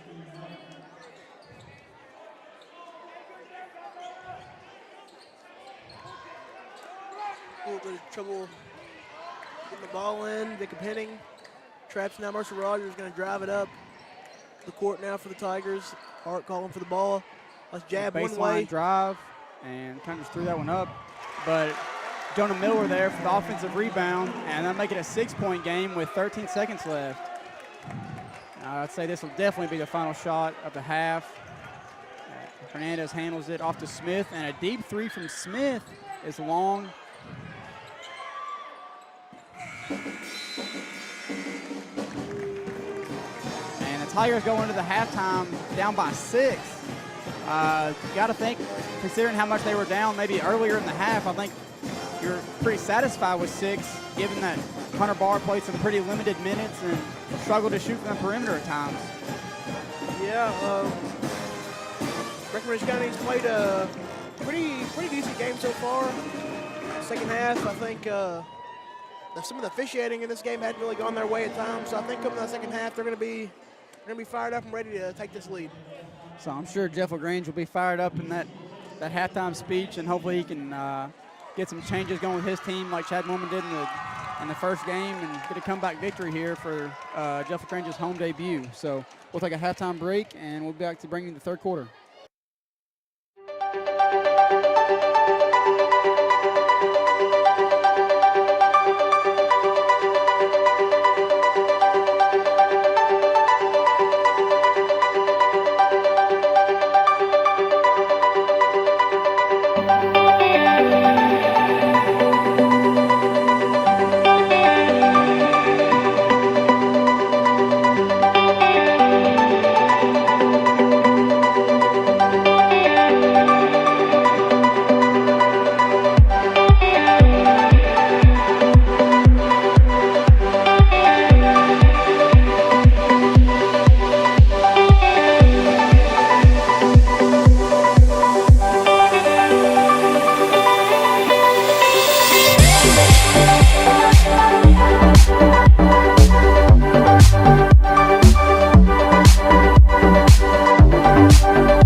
And we're back to Tiger Arena as halftime is wrapping up here.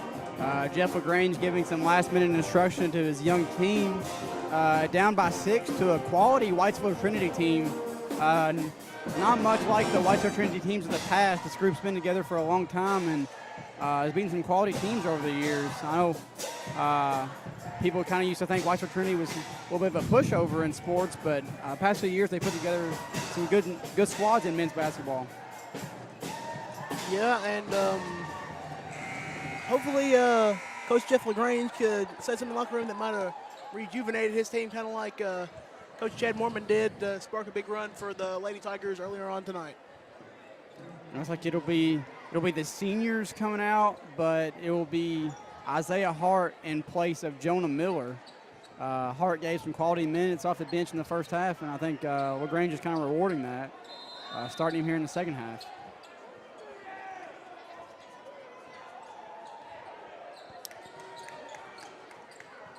Over to Hart to Miller in the corner, a skip to Tall, baseline drive cut off, and pass is intercepted by Huff.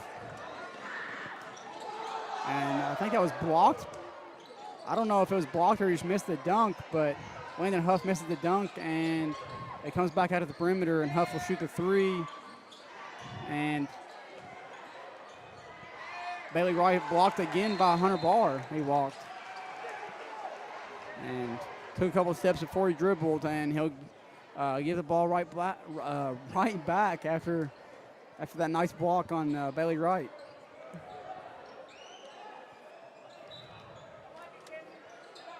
Ball passed in by Huff to Smith and lost out of bounds, and it'll go to the Fighting Tigers. So a chance to make this a one-possession game, as the Raiders will pick up full court like they have majority of the night. Very brave attempt by Huff there to go for the dunk on that fast break. Yeah, I didn't know if he went for the dunk or if he got blocked or lost it on his way up, but kind of cost the Raiders 2 points there. Kind of thought he had a breakaway 2-point opportunity, and it kind of bit him in the butt a little bit.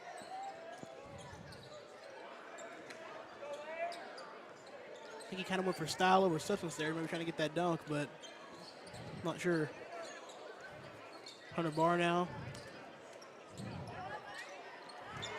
Hunter Barr's getting hit down there, down low. No call, though, from the referees. Physical game down in the post between Wright, Smith, and Hunter Barr. And that'll be a three from Hernandez, and around the rim and out, brought down by Hunter Barr. Yeah, sharp bounce pass from Rogers to Tall. Now Rogers on the drive, and reverse layup off the bottom of the rim by Colton Miller.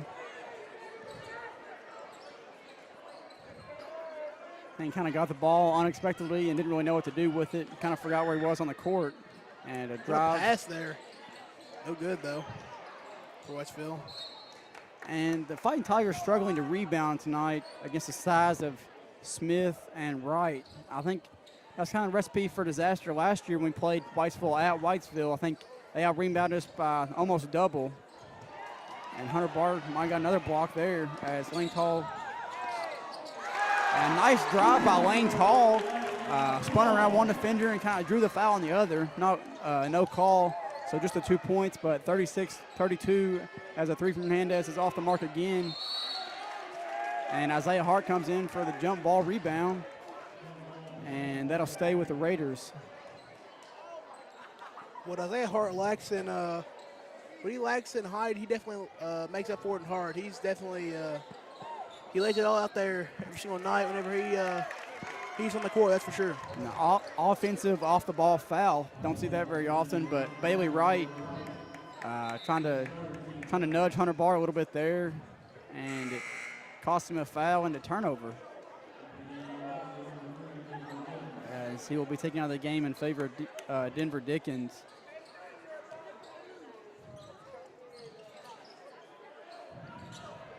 As Lane Tall will bring the ball up, and he throws it over Hart's head.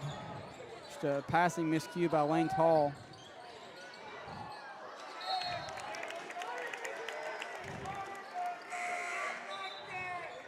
And Lane Tall being taken out of the game for Jonah Miller, as that'll move Isaiah Hart to the front row of that press break. Rogers trying to get it in there. Hits big target, Hunter Barr there. Jonah Miller.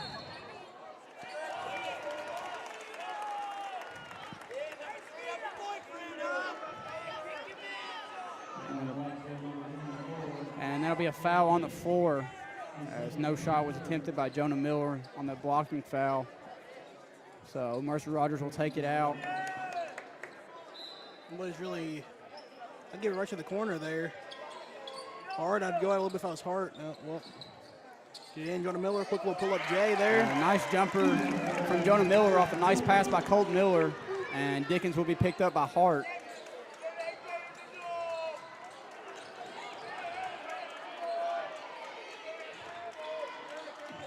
Dickens now going to Step back three off the side of the backboard. And a nice outlet pass. Led him a little bit too far, but it stays in bounds.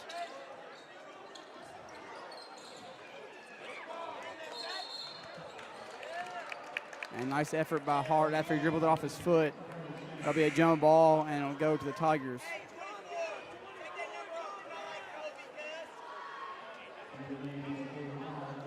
And Colt Miller will take the ball out of bounds and try to get to Mercer Rogers, and he does. Guarded by Huff. No foul there. Rogers just get absolutely knocked down there. No call.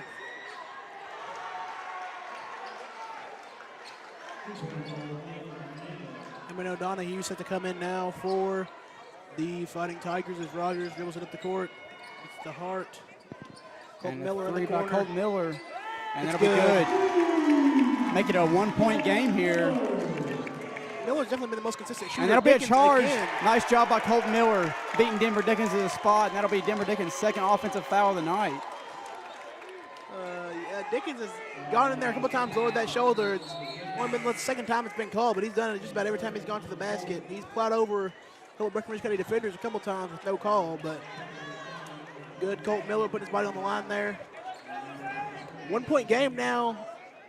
Breckenridge County looking to take their first lead of the night, I believe. Yes. Colt Miller taking up. Colt Miller's been the most consistent shooter in Breck this season. Jacob Henning now getting shoved there a little bit. Hunter Barr taking advantage of the size mismatch. A flop there, trying to get the foul. That was a bad flop. But Breckenridge County takes their first lead of the night on a wide open layup by Hunter Barr and Jeff LaGrange. And that'll be a block. Trying to get another charge on Dickens there, but Mercer Rogers wasn't quite in position for a charge, but Jeff LaGrange trying to get the student section fired up just a little bit. As Breckenridge County takes a 39-38 lead. I think Jeff LaGrange maybe thought that one was a charge there. Ran all the way to the other side of the bench in anger. And it'll be a three by Dickens, and that'll be way short. Nice box out by Hunter Barr. And that'll be a foul 94 feet from the bucket, as usually don't like those if you're a head coach. Mercer Rogers continuing to take it out and press break, and he'll get it to junior Colt Miller. I'd like to see him run some plays off ball to get Miller open from the three-pointer. He's deadly. And nice split by Miller, and another floater, and that'll be a three-point lead for the Tigers. Miller is just an absolute bucket.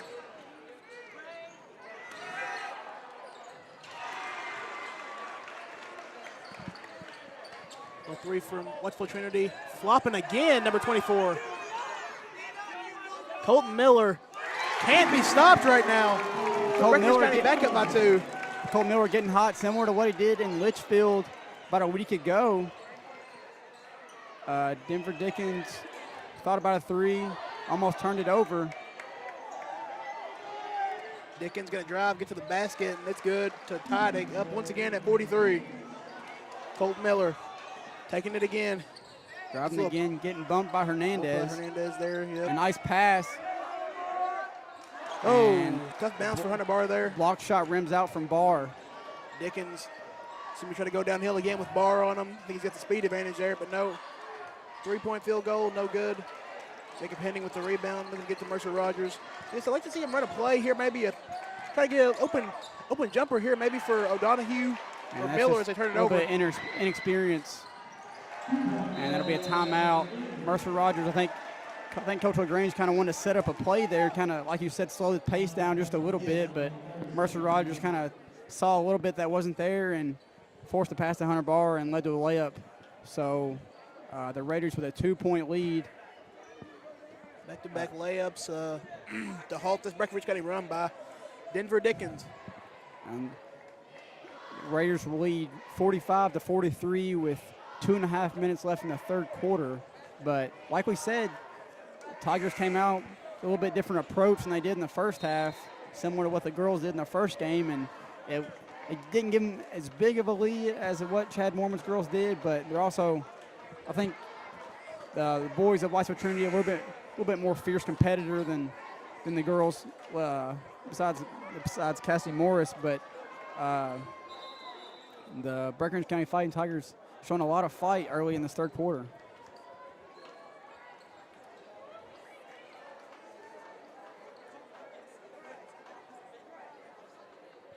And Eamon O'Donohue, the junior, coming in for his first appearance of the second half. O'Donohue. It's the ball to Miller. They got to get the ball across half court here. Miller looking to drive. Nice little layup from Miller. And he stays hot from inside and out, and got him tied up. So that's what you get from Colton Miller. He's small, a little bit indecisive with the ball sometimes, but he can get some buckets.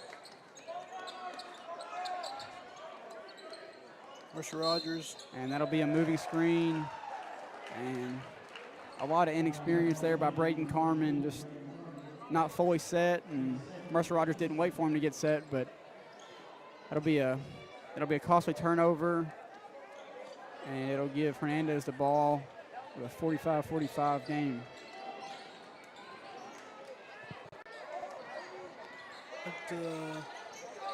Let's see, maybe Hart get back in the game now for Breckenridge County. Maybe Hunter Barr.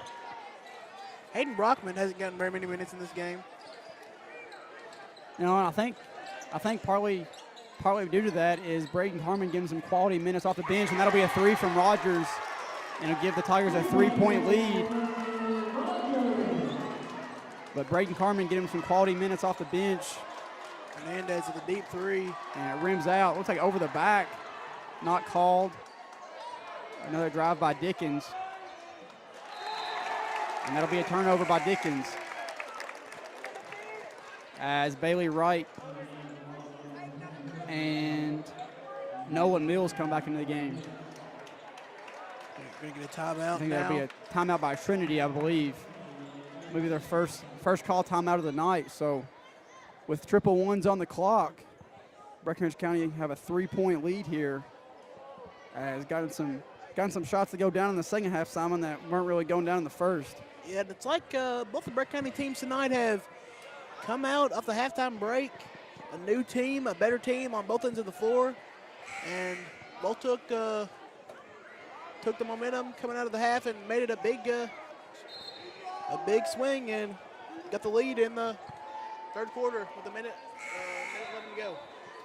Yeah, a little bit different stories coming into the game. I think the Lady Tigers were kind of expected to beat the Lady Raiders by about as much as they did. Being, I think you'd say the Lady Tigers are probably the favorite in the third region this year, and Whitesville Trinity maybe being one of the lower ranked teams in the area. But on the boys' side of the ball, I mean, everybody around the region knows how young our team is, and Whitesville Trinity is not exactly young. As Jacob Henning drinks another three, that'll be a 6-point lead. But my point being, I think you could make the argument coming into the game that Breckenridge County was maybe the underdog coming into the game, and they're kind of pleased to be in the game at halftime, and that'll be a short air ball by Howard. But I think when the girls went into halftime, you were maybe a little bit disappointed with the scoreboard. Colton Miller. That'll be banked in by Colton Miller. unstoppable right now. Whereas the boys were everybody was kind of pleased that they were only down by 6 going into halftime, but now they have a 9-point lead off three three-point field goals in a row. And Gavin Howard bailed out with a soft foul call on Jacob Henning.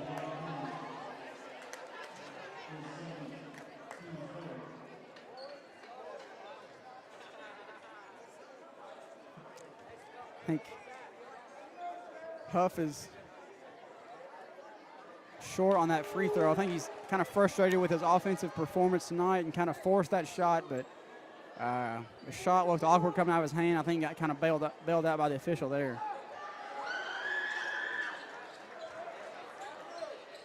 8-point lead still for Breckenridge County. 21.4 to go. 19.7 now. The ball still stays with Breckenridge County. Now a dead ball out of bounds, so Mercer cannot move. And it'll be into Henning, and a nice pass to O'Donohue as a trap comes, and he gets it out to Miller. Miller trying to get something going here. O'Donohue. Some fakes. Got to get something here. And a nice pass. And it'll be O'Donohue a 3 for from three. O'Donohue. And it's Bang! good. What a shot by O'Donohue. Buzzer beater at the end of the third quarter. Quarter. It'll be O'Donohue's first three-pointer of the game, and it'll give the Tigers an 11-point lead going into the fourth quarter.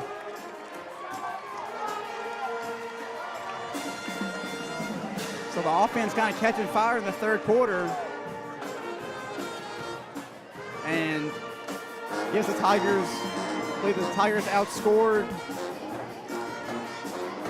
the Raiders by 17, I believe, in the third quarter.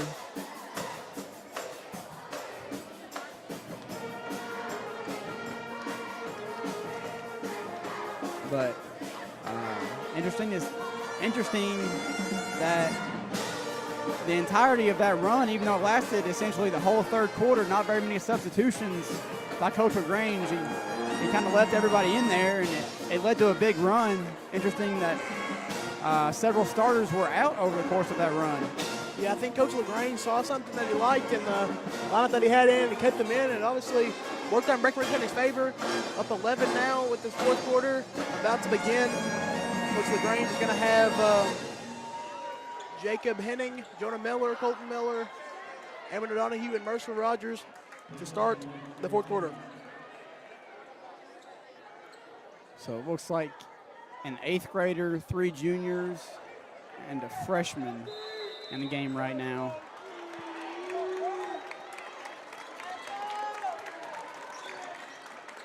Huff guarded by O'Donohue. Howard now with the ball over to Smith.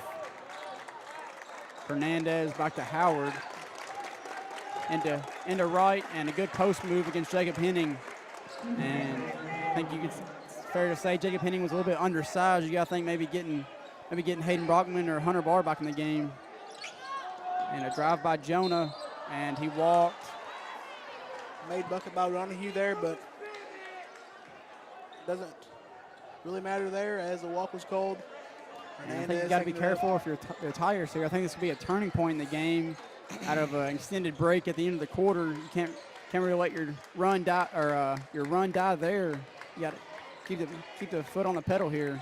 That'll be a 3 from Huff, and it's long again. As Huff has really struggled from the perimeter tonight. Trying to slow it down here if I was Breckenridge County. They want to nice speed pass. it up though. And that one's sent back by Smith. Swat will try to slow it down, maybe set up a play here, try to get one of your shooters open, but I don't think Breckenridge County has slow down in their vocabulary. Definitely, I think that could benefit this team, maybe especially without Hunter Barr in the lineup. He's coming back in right now, but when Hunter Barr's not in the lineup, I think everybody can agree that we're a little bit undersized with Colton and Mercer in there. So maybe speed would play to our advantage when we don't have the size in there, when we go to a little bit undersized lineups. Howard guarded by Miller. Over to Smith. And back to Huff. Huff on the right drive. Hunter Barr, what a block going straight up block. What a block by Several Hunter Barr. blocks by Hunter Barr tonight. He's an interior force down there on the defensive end.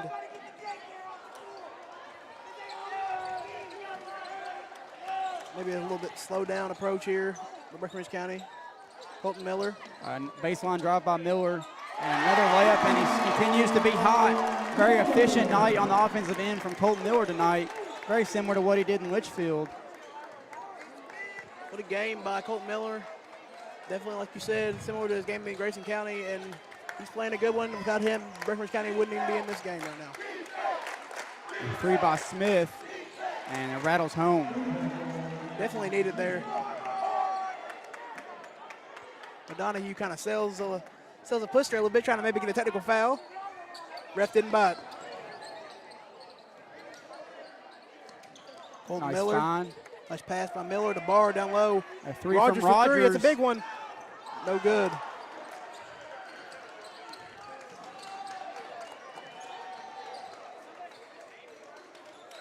And it looks like a walk. And a drive by Howard. What a layup by Howard. A little up and under there on Hunter Barr to get the and one. Go to the line, try to make it a 5. Cut the lead down to 5. A little bit generous foul call there. I thought Hunter Barr, there was contact down at their lower bodies, but I think Hunter Barr kind of stayed in the same position. I think the offensive player kind of originated that contact, kind of drove into him a little bit.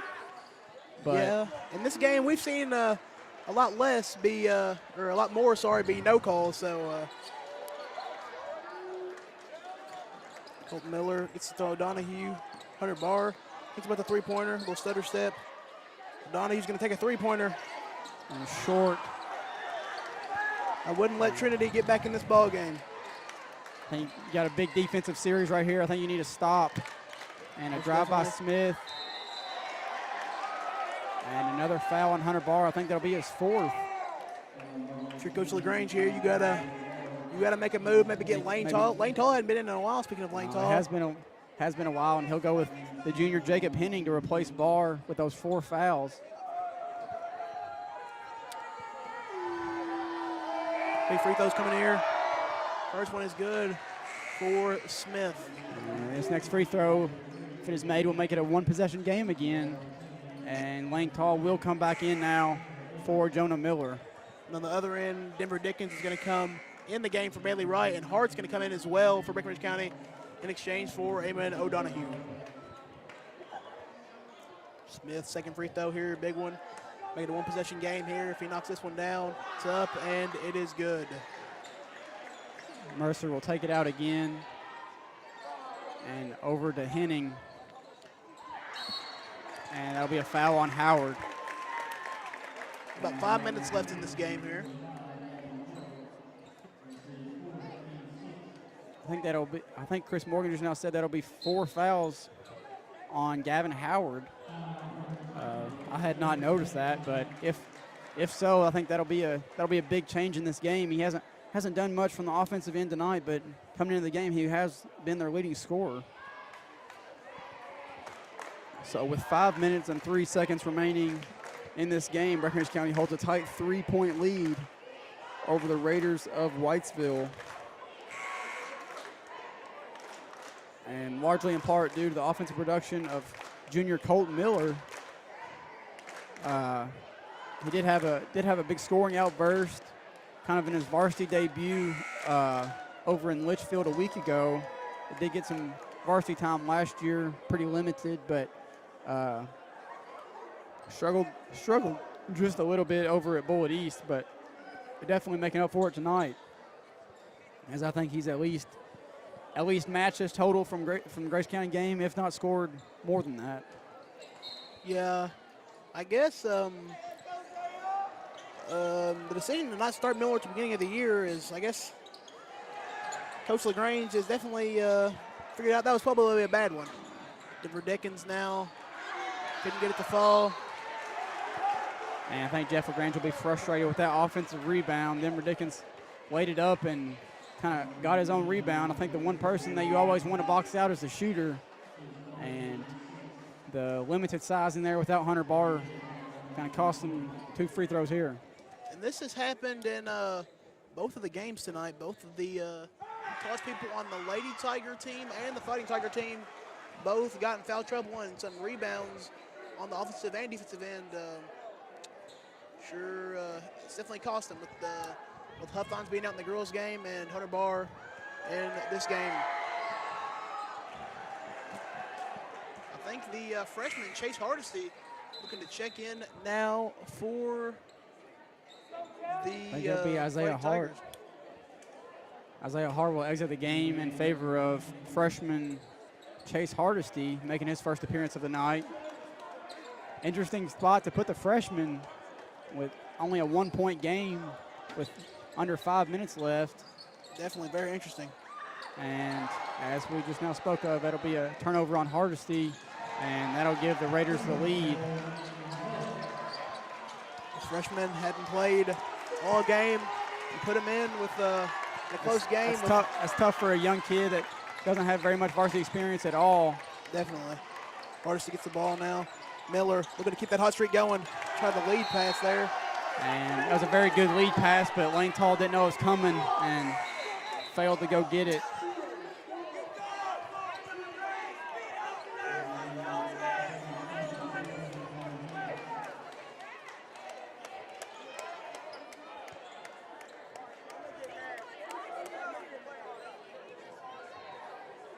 And it'll be passed in to Hernandez now with the Raiders having a 1-point lead.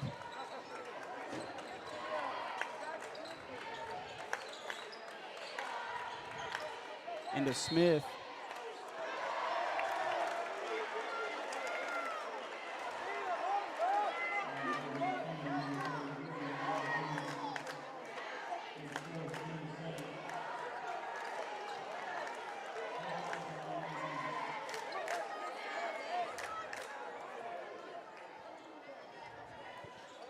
LaGrange contemplating to put Hunter Barr back in the game. He's got 4.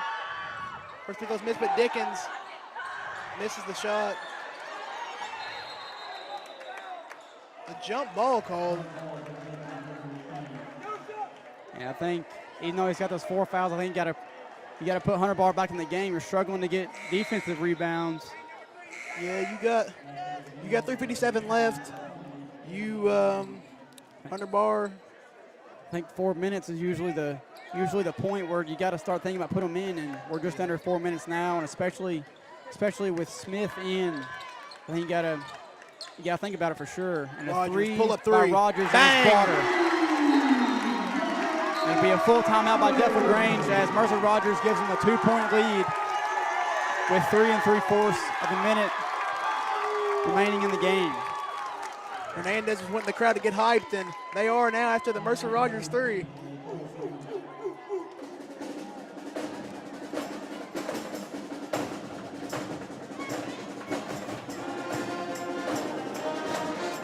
Okay, Joseph Grimes in on the cheerleading action now. Get his fans fired up.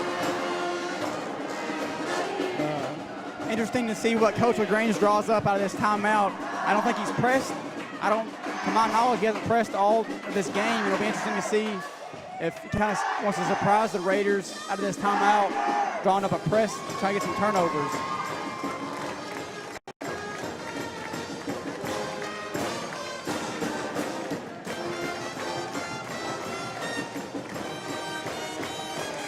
Hunter Barr still looks to not be sitting on the bench with the rest of the team that's in the game right now. So it'll be everyone's waiting to see when Jeff LaGrange is going to put his big center back in the game. Yeah, like I said, if it's me, it's under 4 minutes to go in a game that we're up 2 in, a close game, and we've been getting out-rebounded. You got to put Hunter Barr back in the game here. He's got 4, but I feel like he knows how to play smart with the 4 fouls. That's me. I'm getting him in the game.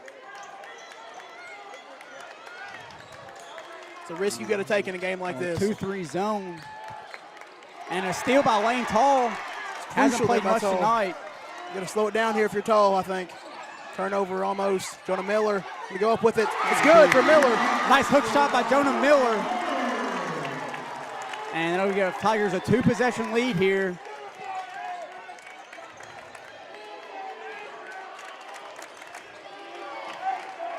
Dickens now.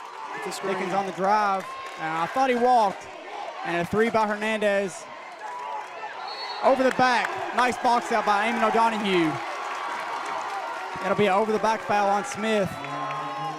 Over the back just happened. Rebound almost got another rebound there. 3:04. Time to get Hunter Barr back in this game. Doesn't look like he's coming back in on these free throws. I gotta think maybe the only reason he's not coming in right now is because we're gonna be on defense after these free throws. I think if there's a dead ball where we're about to be on offense, I think he's gonna put him back in. And the first free throw by Eamon O'Donohue rattles home. Give the Tigers a 5-point lead with 3 minutes left to go.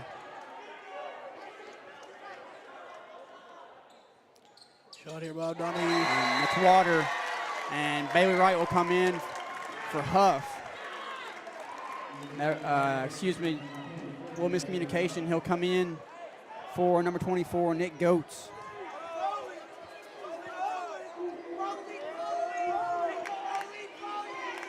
And Dickens will bring it up the court for Trinity. Off to Huff. To Howard.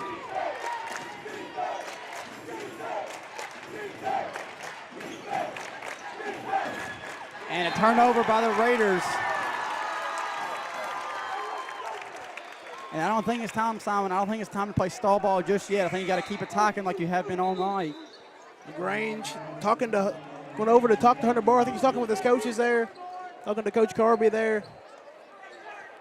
Maybe thinking about when they should get Hunter Barr back in this game. Rebounds in this game, extra possessions can be very big. Rogers. Nice Gets his own rebound. Colton Miller. And a baseline drive by Miller. Good rebound by Lane Tall. Foul. No call. It looks like a foul down there. Hernandez going to dribble it up. Under 2 minutes. And a three by Howard. And it's long. Another offensive rebound. And a block by Lane Tall. And I thought that was out on Dickens. Furious is Jeff LaGrange. 2:15 to go. This is definitely where you put in a guy like Hunter Barr here. Hernandez, a three, it's no good. And but another offensive rebound. Rebounds are killing us. And they score off of it. I think it's a good point, Simon. I think it's a good point, Simon. I think you got to put him back in just for the sole purpose of rebounding. Even if he doesn't touch the ball in offense. He's got 5 fouls. Colton Miller can't stop him. That's a two. One of the longer twos I've seen, but it goes down and gives the Tigers a 6-point lead.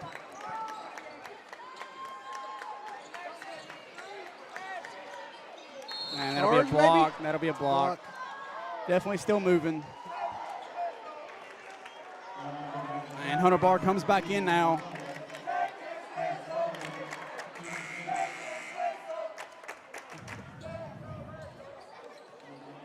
And Barr will come in for Lane Tall. I believe Big stuff from Lane Tall there. I think it was Lane Tall's 5th foul, maybe.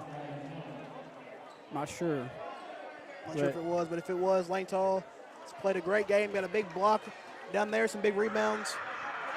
Great game. A 1-and-1 coming, and the first one is good.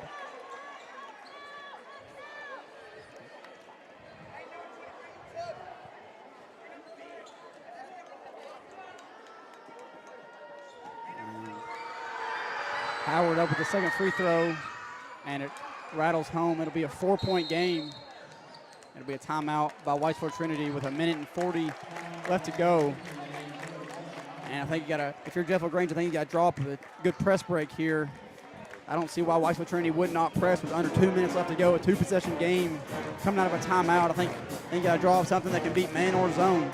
Yeah, this game is going to be coming down to the wire here. I think if I'm drawing up a play here, I'm drawing it for Colton Miller. He's been on fire all night. Definitely don't have the stats here, but he definitely got over 20 points right now. He's been hot. He hit his last shot a little deep too. So you got to get him the ball here, or maybe even get it to Hunter Barr down the low post. You don't want to maybe pick up an offensive foul, but I definitely try to draw up something here, get maybe an open shot.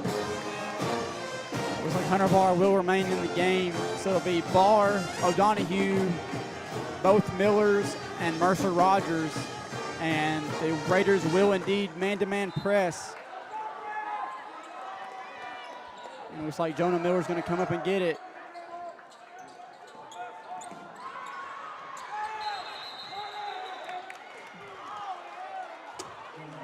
Could have been a foul on Dickens there, but it turns out to a jump ball. And it's going to be Trinity ball with 1:34 left to go. Jeff LaGrange pretty upset with the calls here tonight. I don't think he thinks he's got as many as Whitesville's got. There's been a lot of 50-50 calls, and I think Whitesville's gotten the majority of those. Jump ball. It's a good call by the outside official.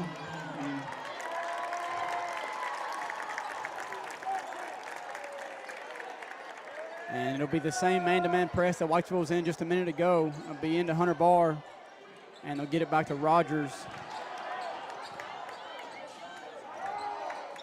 Pass by Rogers, Colton Miller, down to Jonah Miller. And a nice look by Colton Miller. Will extend the lead to 6 with just over a minute left to go.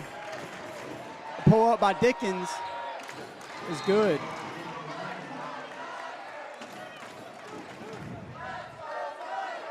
So a single possession game here for the first time in a while with just over a minute left. Down the stretch for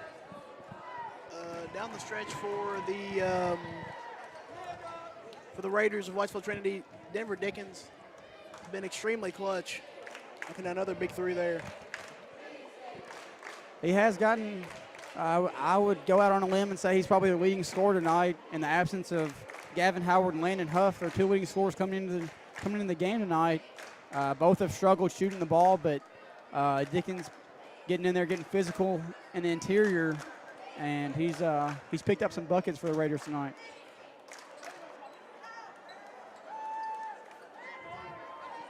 And I would say that Whitesville Trinity probably going to remain in a press here. It may not be the same exact man-to-man press, but you got to kind of, it is a single possession game, but you kind of want to force Breckinridge County into something. You don't want to let them sit back and run what they want.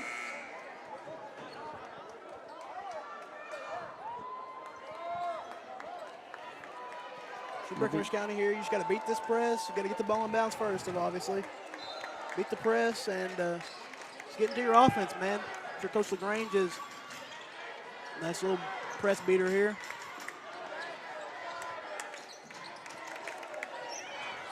Hunter Barr was wide open for a little bit there. Colton Miller. Hunter Barr's going to lay out for it. Good play by Jonah Miller to Trapped.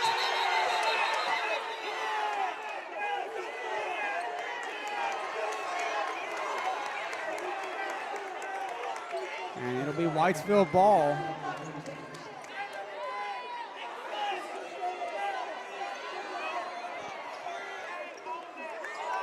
And Jeff LaGrange's got to be careful here. He's out onto the court. I know he's wanting to communicate his displeasure with the officiating, but technical would be detrimental to his 3-point lead.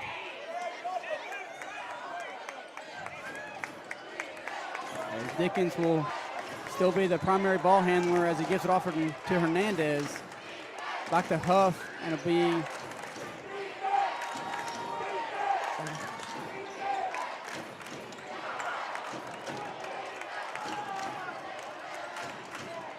Trinity Shrimp looking for a three here. And they call timeout right before the shot.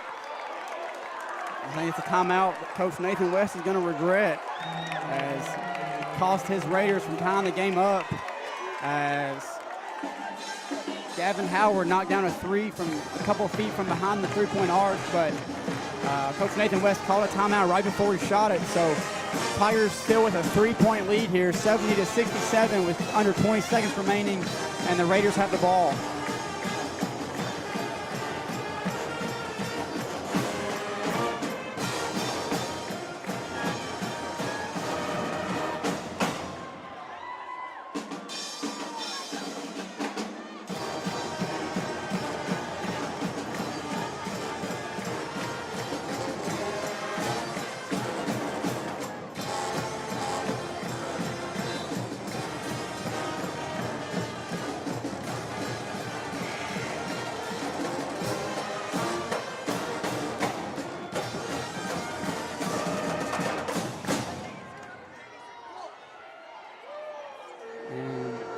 It'll be Dickens the inbound here. He gets it to Wright. Off to Hernandez. A three by Wright. No good. They get the rebound. And a rebound by Hunter Barr.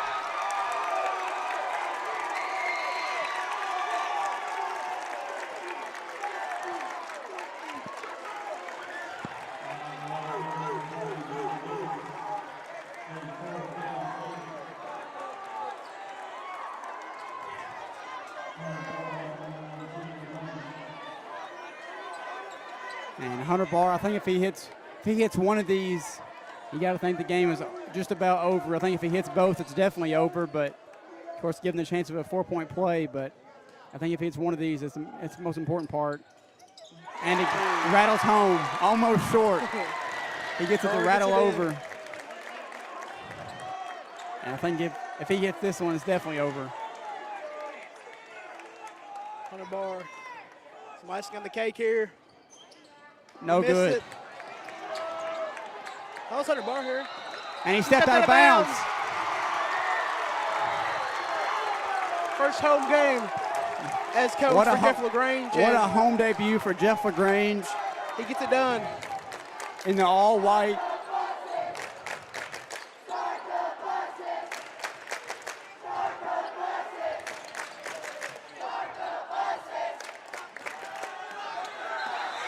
Ball game. That'll be the ball game. What a game for the Fighting Tigers and head coach Jeff LaGrange.